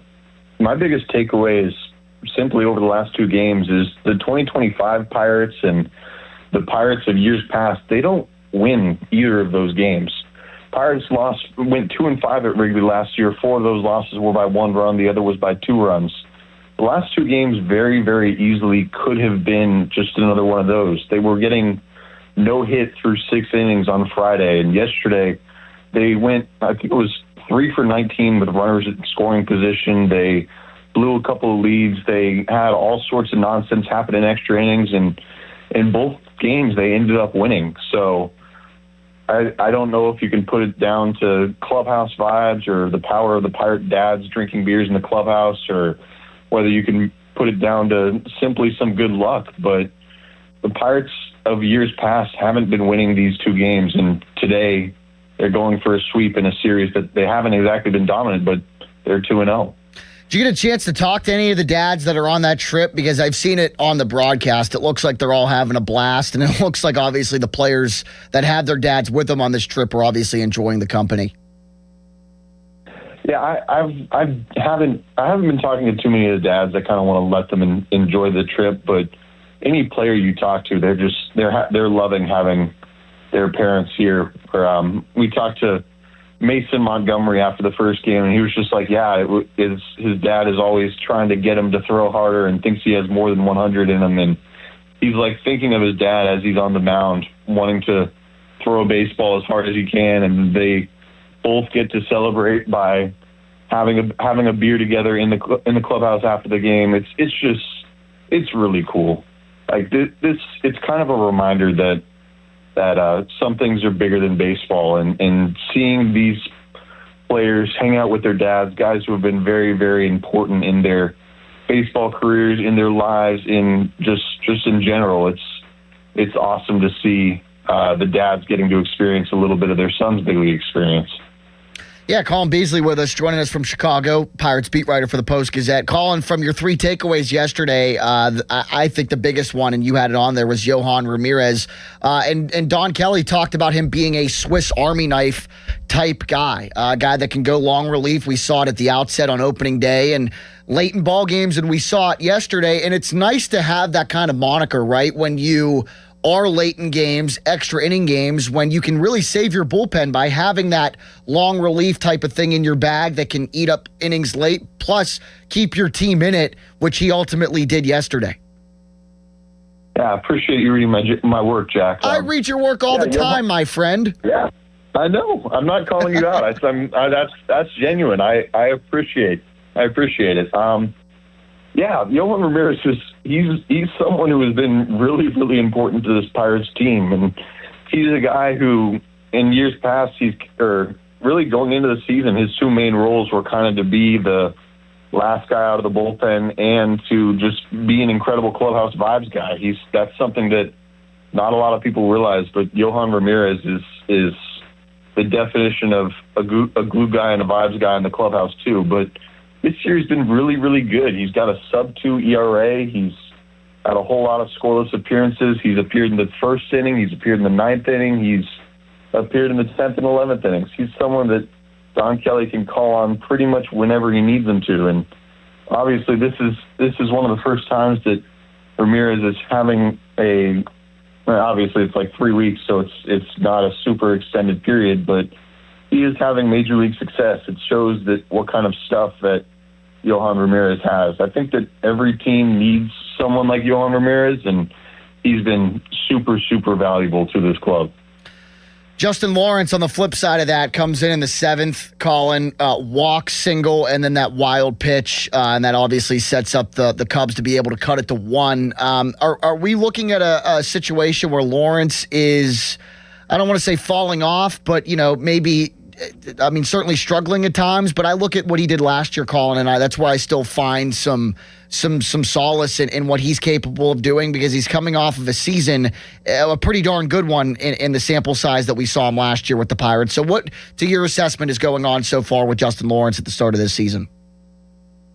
Yeah, so yesterday he simply didn't have any feel for his sweeper, and he's a 2-pitch guy. He throws the sweeper, he throws the sinker, and the sweeper, that's his pitch. When he's on, he's throwing sweepers in the zone and just making batters look silly. Yesterday, none of his 4 sweepers were in the zone or really anywhere near the zone, and that takes him from being a 2-pitch guy into a 1-pitch guy. And for Aney, it doesn't matter how hard you throw or what kind of funky arm angle you're throwing to. If you're throwing 1 pitch, for the most part, major league hitters are going to find a way to do something with it. So I didn't look back to see whether it's something where the sweeper has been what's been going on over the last week, but it does look like Justin Lawrence is short on confidence out there. Like you mentioned, he's someone who was really, really good last year, and I do think he's an important piece of this bullpen. He's someone that you want to have as a leverage guy up there with Isaac Mattson and to get the Pirates to Gregory Soto and Dennis Santana. I think that it's something where it does seem like it's fixable. I think it's something that you can find it and he can find it. But, yeah, he certainly has been struggling of late. Colin Beasley, Pirates beat writer for the Post-Gazette, joining us. Colin, another trend, not trend, but we saw it again yesterday. The Pirates hit a bunch, but not so good with runners in scoring position. 2 for 18 or 19 yesterday with runners in scoring position. We've seen that in a small sample size as well earlier this season. And Marcelo Ozuna can factor into that as well. Obviously, he struggled to start the season. What do you think is attributed to kind of the struggles that with runners in scoring position early on in this season? And actually, I'll start you off with that, and then we'll get into Ozuna. The struggles yesterday, 2 for 19 with runners in scoring position. Wow. Yeah, and just first things first is, again, yesterday wasn't a perfect game. We talked about bullpen mistakes and runners in scoring position. They still managed to win. That just shows that it's something where this is a game that they don't usually win, but they found a way yesterday. As for runners in scoring position, that's kind of something that it can just be contagious. Sometimes it happens, sometimes it doesn't happen. I'm not quite willing to say it's a season-long trend because the Pirate offense is much improved, but yeah, they just weren't really able to come up with that big hit yesterday and drive the runners in. There's not really necessarily a reason behind that. When it goes on, guys can get depressing is something that Don Kelly has said repeatedly, but not quite sure that that's where it is yet. Yesterday obviously wasn't great, but they somehow scored enough to end up winning that game, and they were better with runners in scoring position than the Cubs were. Marcelo Ozuna, do you get the sense at all that the leash is getting shorter, or are they still giving him runway to try and take off here as he still continues to struggle?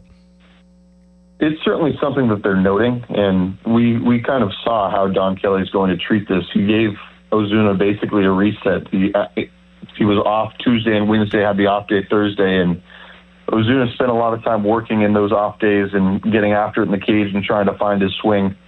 And it kind of shows that Don Kelly is willing to sit him down for a couple days to try to see if they can get him going. But I do think that there is a longer leash than most fans would expect and would think, just because Ozuna is someone who is very, very valuable. He can be a 40-homer bat, 100 RBI guy. He's done that before. I'm not saying that he can be that this year, but he's someone who has that pedigree, and he's someone that plays a major role in this team.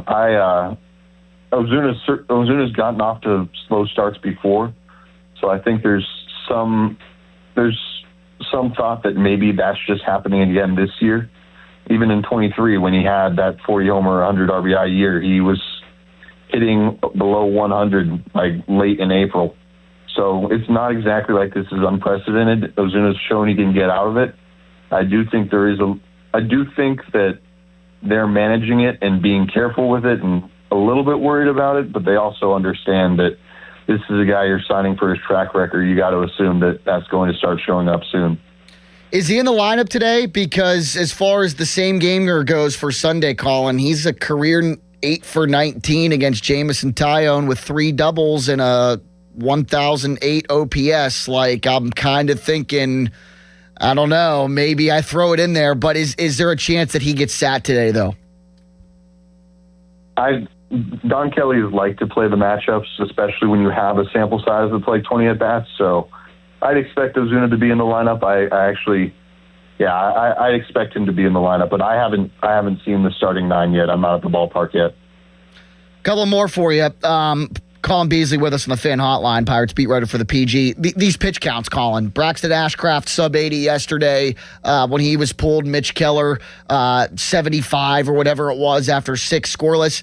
Is it reasonable to expect, and I feel like, that we've talked about this all the time, but is it reasonable to expect those pitch counts and those limits, so to speak, kind of increase as the season goes on? Yeah, definitely. Definitely. That's something that is an early season thing, and you do want to make sure that you're being careful with these guys. And I will say Ashcraft and Keller, those two specific cases, in my mind, they're pretty different. Yes, it's a similar amount of pitches, but with Ashcraft, he was at 77. He'd been started to get hit a little bit in the 5th inning, and they had a situation where it was 2 lefties and a switch hitter coming up in the next 4 batters. You've got Montgomery Warm. That's a situation where playing the matchups, I think, made a lot of sense. And also, Braxton Ashcraft is a guy who has injury concern and hasn't thrown a whole lot of big league innings. So I absolutely thought that was the right call to go to the matchup there and be careful with him. With Mitch Keller, I still disagree with that decision to pull him after 75 on Wednesday. I thought he was cruising. It wasn't something where he'd gotten off of a lot of contact, and it was something where it wasn't quite the same matchup situation. You were just going to another right-hander in Justin Lawrence. So, and plus, he's also a lot more durable, all things considered. So I do think that the Pirates are being careful with their guys and will continue to be careful with their guys, but I had no issue with the decision to pull Ashcraft early yesterday. Last one for you. As the Pirates go for the sweep, their first one potentially over the Cubs since late 2019. Is the biggest key Bubba Chandler in this one, Colin? Because he's got, 10 walks and 10 strikeouts in a couple of starts to 2026, and we've talked about his control and command potentially being an issue in the early going here. If he's able to buck that trend, is that the biggest key for the Pirates to potentially go for the sweep today in your mind? Yeah, that's the biggest question today for sure. He was really, really frustrated talking to us after his most recent start just because he's pissed off about the walks. He's really upset about not pitching deep into the games and not having competitive at-bats, and he was worried that it would become a trend and going to do everything in his power to make sure it doesn't become a trend. So not only do I think that the Pirates need him to be in the zone more, I also think they need to give him they need him to give them more than 5 innings. I think that this is a day where we might see Bubba Chandler push a little bit just because the bullpen isn't very fresh. I think that Hunter Barco and Jose Urquidy are probably both up, but I'm not expecting every leverage guy to be available today just because they've been used so heavily in the last few games. There you have it. Colin Beasley from Chicago. He'll be at Wrigley for the series finale, and you can read all of his stuff at post-gazette.com. Colin, my friend, always appreciate your insight, brother. I'll talk to you soon. Thanks for having me, Jack. Talk to you soon. There he goes, and safe travels back to the Berg. Colin Beasley, Pirates beat writer for the PG, as Bubba Chandler toes the rubber today for the Buccos against Jamison Tyone. The Pirates enter Bubba Chandler's start and a full rotation turn for the staff, having had 4 straight starting pitchers record at least 5 1/3 and surrender 1 or fewer runs. That's pretty good, as the Pirates are 9-5, look to go 10-5. It would be their first move to 5 or more over 500 for the first time since April 15th of 2024. They have not been at least 5 or more games above 500 in 2 years, and they have a chance to do that today. Was that the 20-8 start? Was it the 20-8 start? I thought that was earlier. Wasn't the 20-8 start like 23, or am I making that up? I don't know. That's why I posed the question. I can very easily find you the answer. That does show, okay, good start is outstanding. Doesn't guarantee anything, but I think most people do feel like this year's version is a little bit more legitimate. No, they were 10-5 on April 14th. Actually, 11-5 at one point on April 14th, but that was not the 20-8 start. I believe the 20-8 start was 23. That one got Shelty the extension, right? The 20-8 start? Yes. I believe so. Yeah, they were 20-8 on April 29th, and that's what got Shelty the extension. 412-928-9370. The Sunday same-game parlay is next, and we'll take your phone calls as we wrap it up at 412-928-9370. As the Pirates go for the sweep today, are they just good? Can we finally call the 2026 Pirates a good baseball team? 3-10 against the Cubs last year. 6-20 against the Cubs and Brewers combined, giving up over 140-plus runs to both the first and second place team in the division last year. That's really bad. And it seems as though that the script has flipped on these good teams, quote-unquote good teams in the NL Central in 2026, as the Bucs look to sweep the Cubs this afternoon. Are they just good? Can we call them that? 412-928-9370. Fan Twitter, brought to you by South Hills Kia Peters Township. Visit them at southhillskia.net. Fan Text Line, brought to you by Edgar Steiner & Associates, personal injury law firm, where they always say, there's never a fee unless we get money for you. We'll wrap the show up and hit the phones and talk about the Sunday same-game parlay when we come back on a Sunday morning with Jack Hillgrove right here on Sports Radio 93.7 The Fan. Now, Fan Headlines, powered by Bowser Chevrolet. With your fan headlines, it's Sean Myers. The Pirates won 4-3 in 11 innings on Saturday in Chicago against the Cubs. Nick Gonzalez scored the game-winning run. Braxton Ashcraft, 5 innings, 4 hits, 1 earned, 9 strikeouts. O'Neal Cruz had 4 hits. Nick York added 3. Pirates and Cubs today. First pitch is 2:20 to be thrown by former Bucco Jamison Tyone. Bubba Chandler opposes for Pittsburgh. Coverage on 93.7 The Fan begins at 12:50, presented by Keystone Custom Apparel. Fan headlines powered by Bowser Chevrolet. For more, 937thefan.com.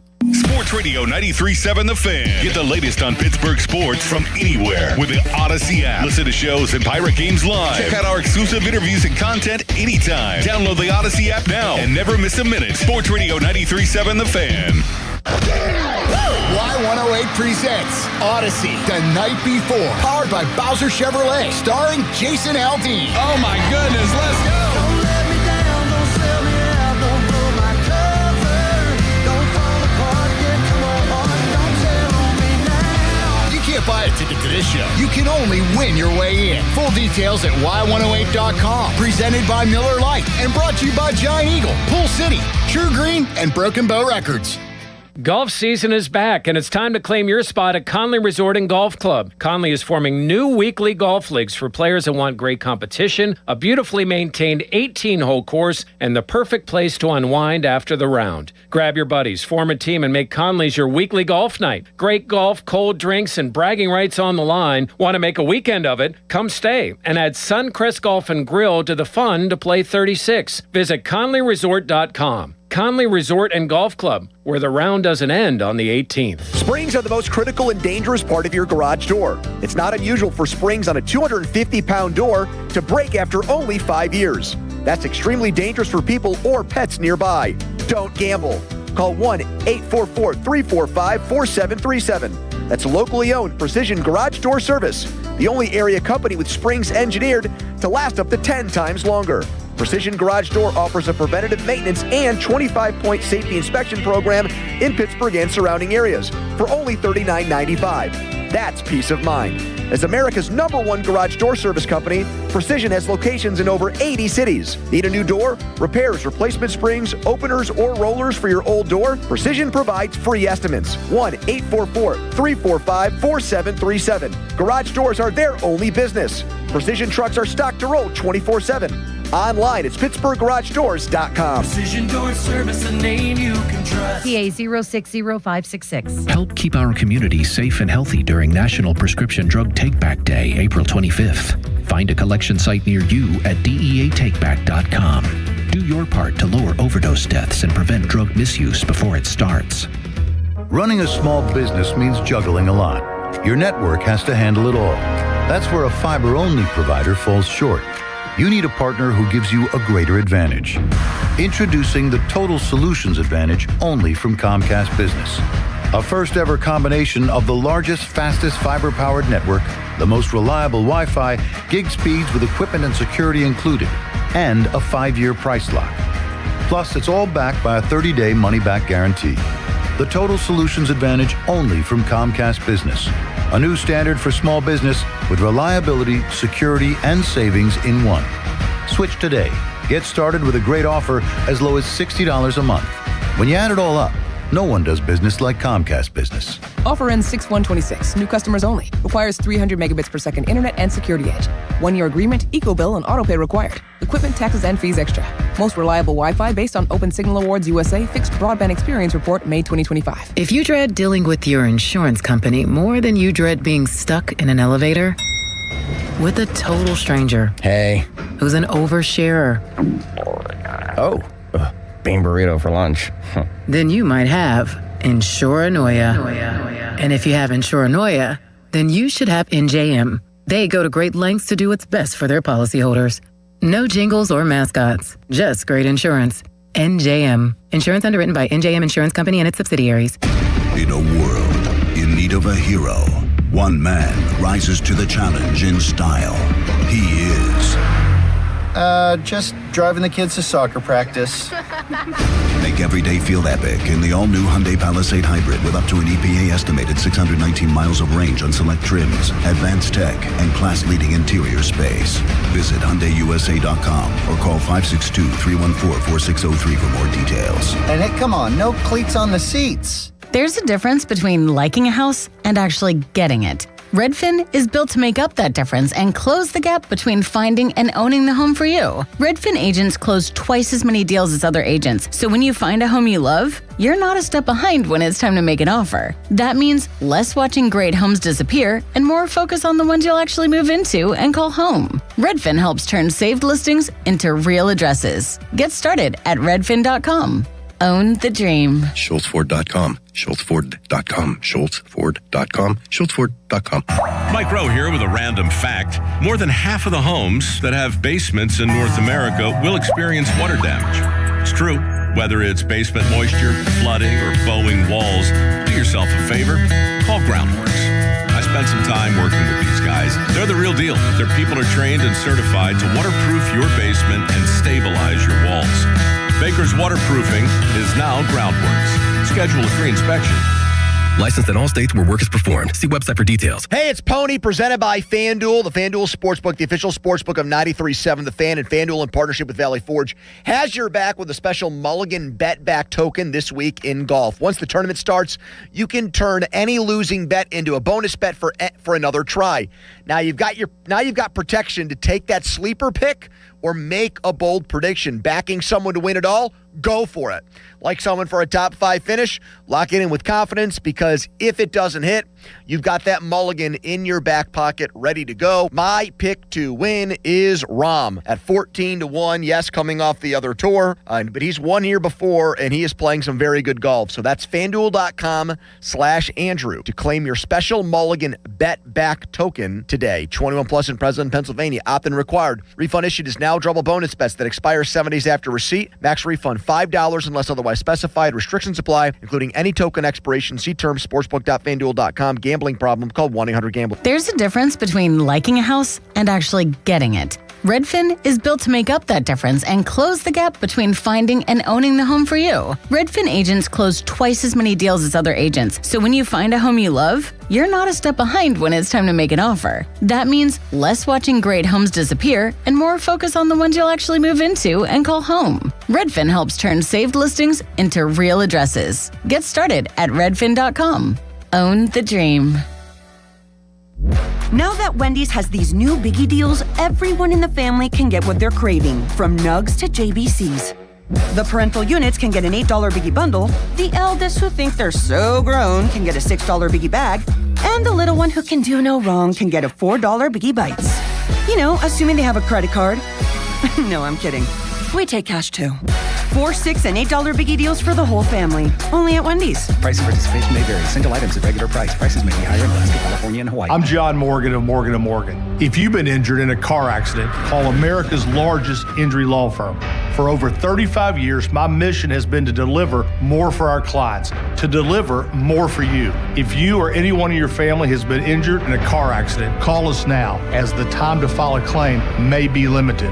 Last year, more clients hired Morgan & Morgan than ever before, protecting America, fighting for you. Morgan & Morgan. Visit forthepeople.com for an office near you. The certified elder law attorneys at Julian Gray Associates understand the rules of long-term care and disability. They help families avoid mistakes and protect assets to maintain the best lifestyle options. You don't have to do this alone. Visit grayelderlaw.com. At Spitzer Toyota Monroeville, we know your vehicle's more than engine and wheels. This is where road trips create memories and playlists become anthems. It's also your ticket to rewards when you download the Spitzer VIP app.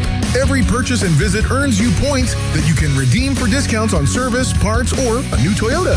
Plus, you'll drive worry-free thanks to our lifetime warranty. Get the perks your adventures deserve only at Spitzer. Wag more, spend less at Spitzer Toyota Monroeville. Our world revolves around you. If you ask enough people, how are you? You'll eventually get that trendy response, I'm living the dream. Well, at Petite Kitchen and Bath Design Center, we help people live their kitchen and bathroom remodeling dreams. For almost 60 years, Petite has delivered the creative and professional services required by homeowners to help them realize their ideal bathroom or kitchen. And it all starts with a visit. People love the experience of browsing our beautiful showroom, and they tell us that it's truly a stress-free environment. To our past customers, we sincerely thank you. To our future customers, we ask that you let us transform your vision into reality, the Petite way. So when you tell someone you're living the dream, you really mean it. Visit us soon. We're just minutes off the Carnegie exit of the Parkway West. Call us at 412-279-2222 or see us on the web at petitekitchens.com. Haven't you waited long enough? PA 625. When your money's on the line, are you okay with a basic free tax service? Get the confidence of TurboTax with free Fed and state filing on Intuit Credit Karma. Around 37% of filers qualify. Simple 1040s only. See details at turbotax.com/free. This is the story of the one. As a procurement manager for a hospital system, she keeps every facility in her network stocked and ready. That's why she counts on Grainger to be her single source for thousands of products, from disinfectants to lighting, air filters, and more. And with fast, dependable delivery, Grainger helps her keep every facility stocked, safe, and running smoothly. Call 1-800-GRAINGER, click Grainger.com, or just stop by. Grainger, for the ones who get it done. Did you know about 1 in 3 people with plaque psoriasis may also develop psoriatic arthritis, which causes joint pain, stiffness, and swelling? Does this sound like you? Listen to what it sounds like to be a million miles away. Tremfya, guselkumab, taken by injection, is a prescription medicine for adults with moderate to severe plaque psoriasis who may benefit from taking injections or pills or phototherapy, and for adults with active psoriatic arthritis. Serious allergic reactions and increased risk of infections and liver problems may occur. Before treatment, your doctor should check you for infections and tuberculosis. Tell your doctor if you have an infection, flu-like symptoms, or if you need a vaccine. Imagine being a million miles away. Explore what's possible. Ask your doctor about Tremfya. Visit Tremfya.com or call 1-800-526-7736. Text us on the Edgar Snyder and Associates text line at 412-928-9370. Edgar Snyder and Associates reminds you to text responsibly. 93.7 The Fan is cleared by aquickdrain.com. Live from the ShorkeyMitsubishi.com studios, North Huntington and North Hills. Stop out to any Brewster's Ice Cream Pittsburgh location on Monday, April 13th between 6 p.m. and 9 p.m. for the Night Before Ticket Takeover. You can register to win 2 tickets to the Night Before featuring Jason Aldean at Rivers Casino on April 22nd. All the details at y108.com. Couple of guys already 2 under so far today.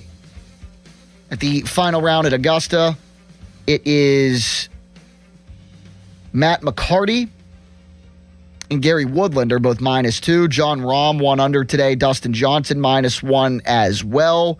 Siwoo Kim also -2 so far to start today. But the heavy hitters, the big time guys at the top of the leaderboard don't tee off till much later in the day. Cam Young, Rory McIlroy, both at -11. They tee off at 2:25. Sam Burns -10. Shane Lowry -9. They're in the penultimate group at 2:14. Jason Day, Justin Rose, -8 at 2:03.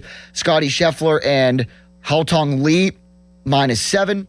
They're both 4 back, and they tee off at 1:52. Patrick Cantlay and Russell Henley, -6. They tee off at 1:30. Patrick Reed, Colin Morikawa. Patrick Reed, 6 under, 5 back. Morikawa, 5 under, 6 back. They tee off at 1:30. Cantlay and Henley are at 1:41.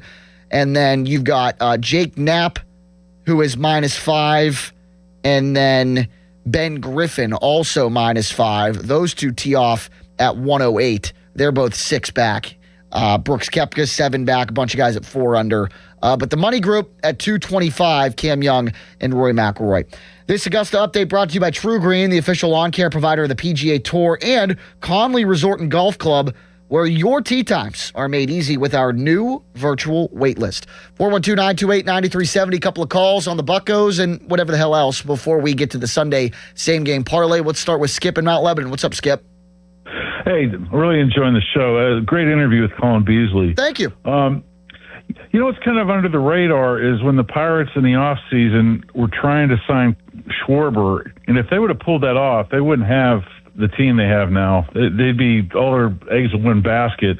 And it actually worked out better that he decided to stay in Philly because of the guys we got that really make this lineup that just kind of dovetails into what you're saying. This is a good team. I think the lineup is very deep. I think the bench is deep. I think that's the biggest thing to me, Skip, and my biggest takeaway from the offense so far this season is just how deep the bench is, and that's a testament to Nick York tearing the cover off the ball to start the season. Connor Griffin, who has struggled, but I think we could all take a guess that probably won't struggle a couple of months from now. He makes this team deeper, and if Jared Triolo is a part of that bench, I mean, that's a Gold Glove third baseman that's on your bench as well. And I don't really care what he brings to the table offensively. If that's the defense off your bench, that's pretty darn good as well. So the bench so far is my biggest takeaway for this offense. even the lineup, I mean, God love him. Connor Joe was a good story, but you couldn't have him playing every day in left field. Josh Van Meter and a bunch of all these other guys. This is a legit team. That's a good one. Perfect reaction. Oh, by the way, one last thing is, I don't know if you saw this, Wrigley Field, the wind's blowing out 25 to 30, and it's going to be 75 degrees, so look for some home runs today. Then maybe I should rethink the Sunday same gamer, Skip. Thanks for the call. The under at 12.5 is on there. Do we rethink that now? 412-928-9370. Always good to talk to our guy in Fort Lauderdale. Mark's on the fan. What's up, brother? I've been watching Marcelo Ozuna since he played for the Jupiter Hammerheads. I actually remember a game where he hit a home run all the way over the building in Jupiter off of Jameson Tire when he was with the Bradenton Marauders. So I think he's going to hit. It's just he's a streaky hitter. It just takes time. But I think one move that the Pirates made this offseason that's very under the radar, that's been incredibly beneficial in the early going, and you've just seen it by the way the guys are reacting. And it's Don Kelly. When he started with wanting to be, what's Pittsburgh about? His first meeting with the team. Well, also the coaches he brought in. I mean, Christopher Negron has a great background with Seattle. Yep. You know, that's one of the best development organizations in baseball. Bill Murphy, I remember him when he was a college pitcher at Rutgers. He learned from Brent Strom and the coaches in the Astro system. That was a tremendous acquisition. Him and Donnie worked together when Donnie was there in the World Series year with A.J. Hinch. And then bringing Tony Beasley back to Pittsburgh was also a great acquisition. So I think Ben and Don Kelly, they deserve a lot of credit for that because coaching is a big factor in baseball. Mark, thanks for the call. And if I had to pick one out of that cluster, I think the one that sticks out so far is Bill Murphy. It seemed like when Oscar Marin was handed his walking papers that he wasn't a bad pitching coach, but it seemed like that Don Kelly, and if Paul Skeens had any influence or anybody else in that pitching room had any influence, it was they wanted a guy that they feel like that could maximize and push this room over the edge. It was a rotation that was really good last year. And I remember a lot of people saying, well, the offense sucked, but the pitching didn't, so why fire the pitching coach and not the hitting coach? I think that group wanted more. Despite of how good it was last year, I think they wanted more out of themselves. And they wanted a guy that can maximize that. And Bill Murphy so far seems to be that guy. Again, one of the numbers I read off in the last segment as far as these starting pitchers are concerned, the Pirates enter today's start with Bubba Chandler in a full rotation turn for the staff, having had 4 straight starting pitchers record at least 5 1/3 and surrender 1 or fewer runs. First in the NL, third in Major League Baseball at starting pitcher ERA at 2.57. That sounds like Bill Murphy's maximizing things. And Skip talking about the lineup and the bench and how deep this thing is. The Pirates finished last season 28th in team batting average, 231. Now, granted, that is a full season's worth of a sample size that I'm comparing to just 14 games. 28th in team batting average at 231 and dead last by a pretty decent margin in team OPS at 655. So far, the Pirates are 12th in the bigs in team batting average at 240. And their team OPS is 10th in Major League Baseball. If they can live in that middle, if they can hover from 10 to 20 in both team batting average and team OPS, and the team OPS is obviously on base plus slugging, right? That number is carried more by the team on base percentage, which is 6th right now in Major League Baseball. That's fine, because guess what? If the on base percentage is one that's kind of carrying the team OPS number, carrying the heavy lifting there, if the on base percentage is like that with guys like Jake Mangum, O'Neal Cruz, and Connor Griffin in the lineup every day, and they're a threat to steal bases, let's win that way. Let's be gritty and let's be fun. That's fine by me. All right. A couple of more minutes to sound off on the Pirates. 412-928-9370. It's your last chance to dial in if you haven't already. Without further ado, the Sunday same game parlay for this 4-1-2 day, April 12th, 2026. We were one better than we were for the first Sunday SGP of 2025. It was 2 for 5. Last week we were 3 for 5. cashed on the first 5 innings result being the Pirates, cashed on the Pirates total runs over 3.5, and the Pirates money line at 124. I'm not letting a caller let me know that the wind's blowing out and the weather's better at Wrigley to deter me from my gut. I'm sticking to it. First inning under.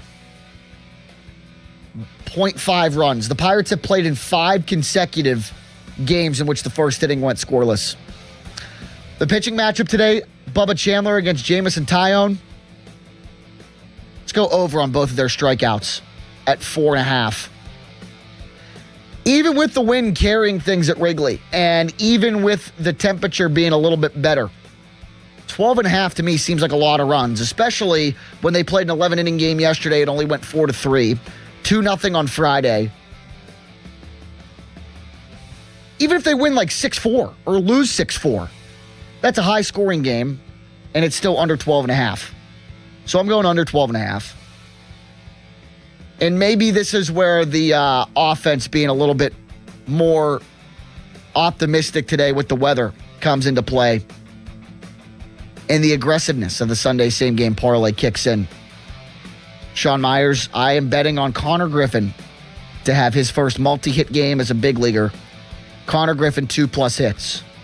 To go along with the under, 12.5. To go along with Jamison Tyone and Bubba Chandler over 4.5 Ks in the first inning under 0.5 runs. The Sunday same-game parlay in this day, the eyes of our Lord, April 12th, 2026.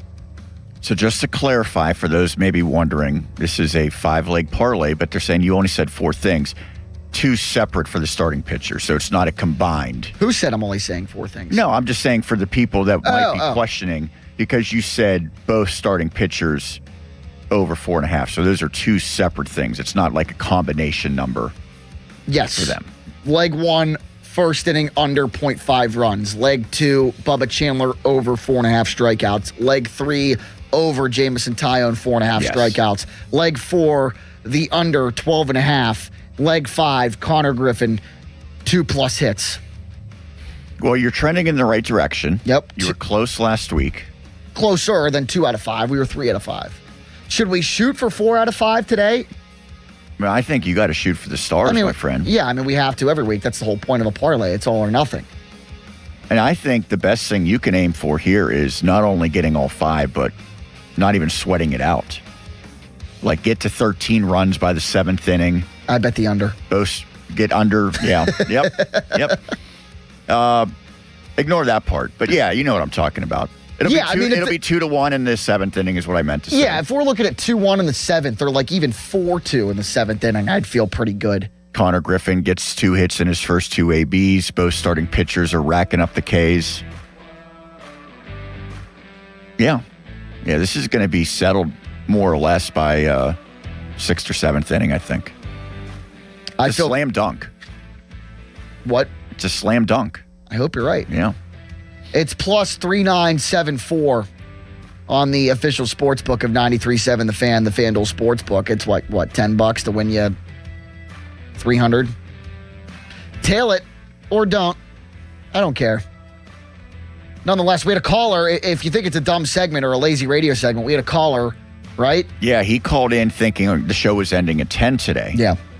And he was seemingly furious that there was no same-game parlay. He just had to wait. And I said, sir, next hour. And here's a future note and I know we've got the same cast and crew in the YouTube chat comments that frequent a lot of our shows. So for those of you that like the Sunday morning program, just a general rule of thumb, if the Pirates are playing on the East Coast on a Sunday afternoon, we go till 10. So like, for example, next Sunday, the home matchup against Tampa Bay, 1:35. The shift will be from 7 until 10. The following Sunday, the 26th at Milwaukee, that'll probably go until 11. We do that because there's an extra hour because the Pirates don't play till later in the day. So it's like 7 to 10 on 1:35 games, because that allows Pony's FanDuel show to go from 10 to 12 and then the North Shore Tavern leadoff show. Today we go to 11 because Pony's show can go till 1, and that's when the North Shore Tavern leadoff show begins with Paul Alexander. So general rule of thumb, if you're ever wondering how late we go on a Sunday morning, if the Pirates are on the East Coast and playing in a 12 or a 1 o'clock afternoon Sunday game. What about that Roku game where it starts super early? When is that? I don't know. Does every team get one of those? It feels like it. I'm not sure, though. In May, they play at 12:15. Yeah, maybe that's it. There might not be a Sunday morning show that day. That's early, yeah. Yeah, I mean, you might be doing that would be less than 2-hour show, probably. They go till 9? I don't know if Craig's ever scheduled do a 7 cameo. to 9. Yeah, that'd be nice. 12:15 in June.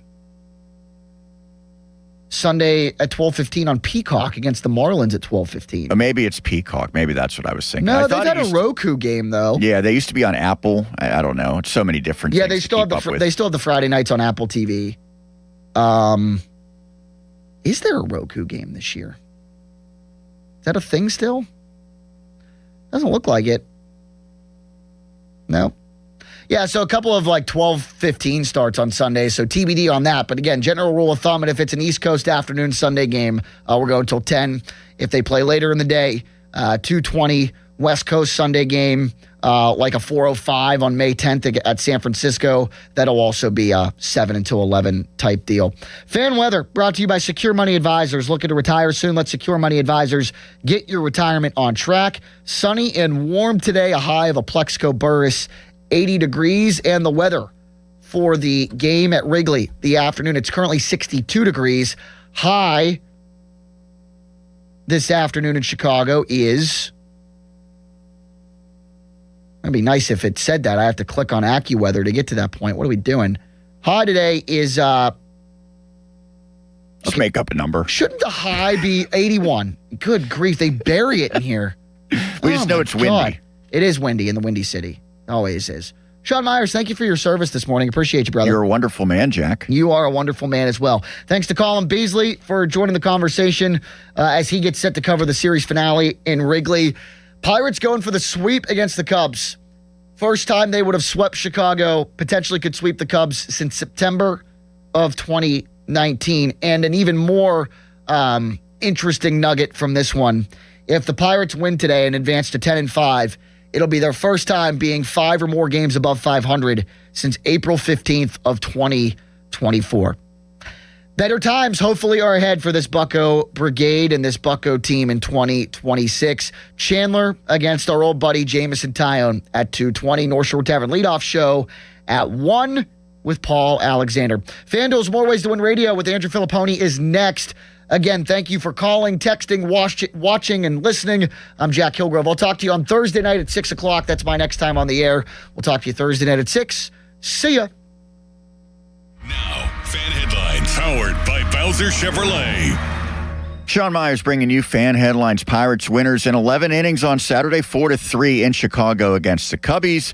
The hero, Nick Gonzalez, he scored the winning run courtesy of an error. Braxton Ashcraft was solid, 5 innings, 4 hits, 1 earned, and 9 strikeouts. Pirates-Cubs today, 2:20 first pitch. Jamison Tyone against Bubba Chandler. Coverage on 93.7 The Fan begins at 12:50. Presented by Keystone Custom Apparel. Fan headlines are powered by Bowser Chevrolet. For more, 93.7thefan.com. Don't miss the Panthers Insider Show every Saturday morning from 8 to 9 with Pat Bostic. The best insight with the top guests and everything you need to know about Pitt. The Panther Insider Show is brought to you by Voss TV and Appliance, NSS Life, Joe Ball GMC, and PGT Trucking. Sports Radio 93.7 The Fan. Sports Radio 93.7 The Fan. Every Wednesday, 93.7 The Fan gives you an inside look from a former general manager with Wednesday with Whaley. Hey, we're playing to win the game. Doug Whaley joins the Fan Morning Show from 9 to 10 to give his insight from the front office perspective. Wednesdays with Whaley. Doug Whaley.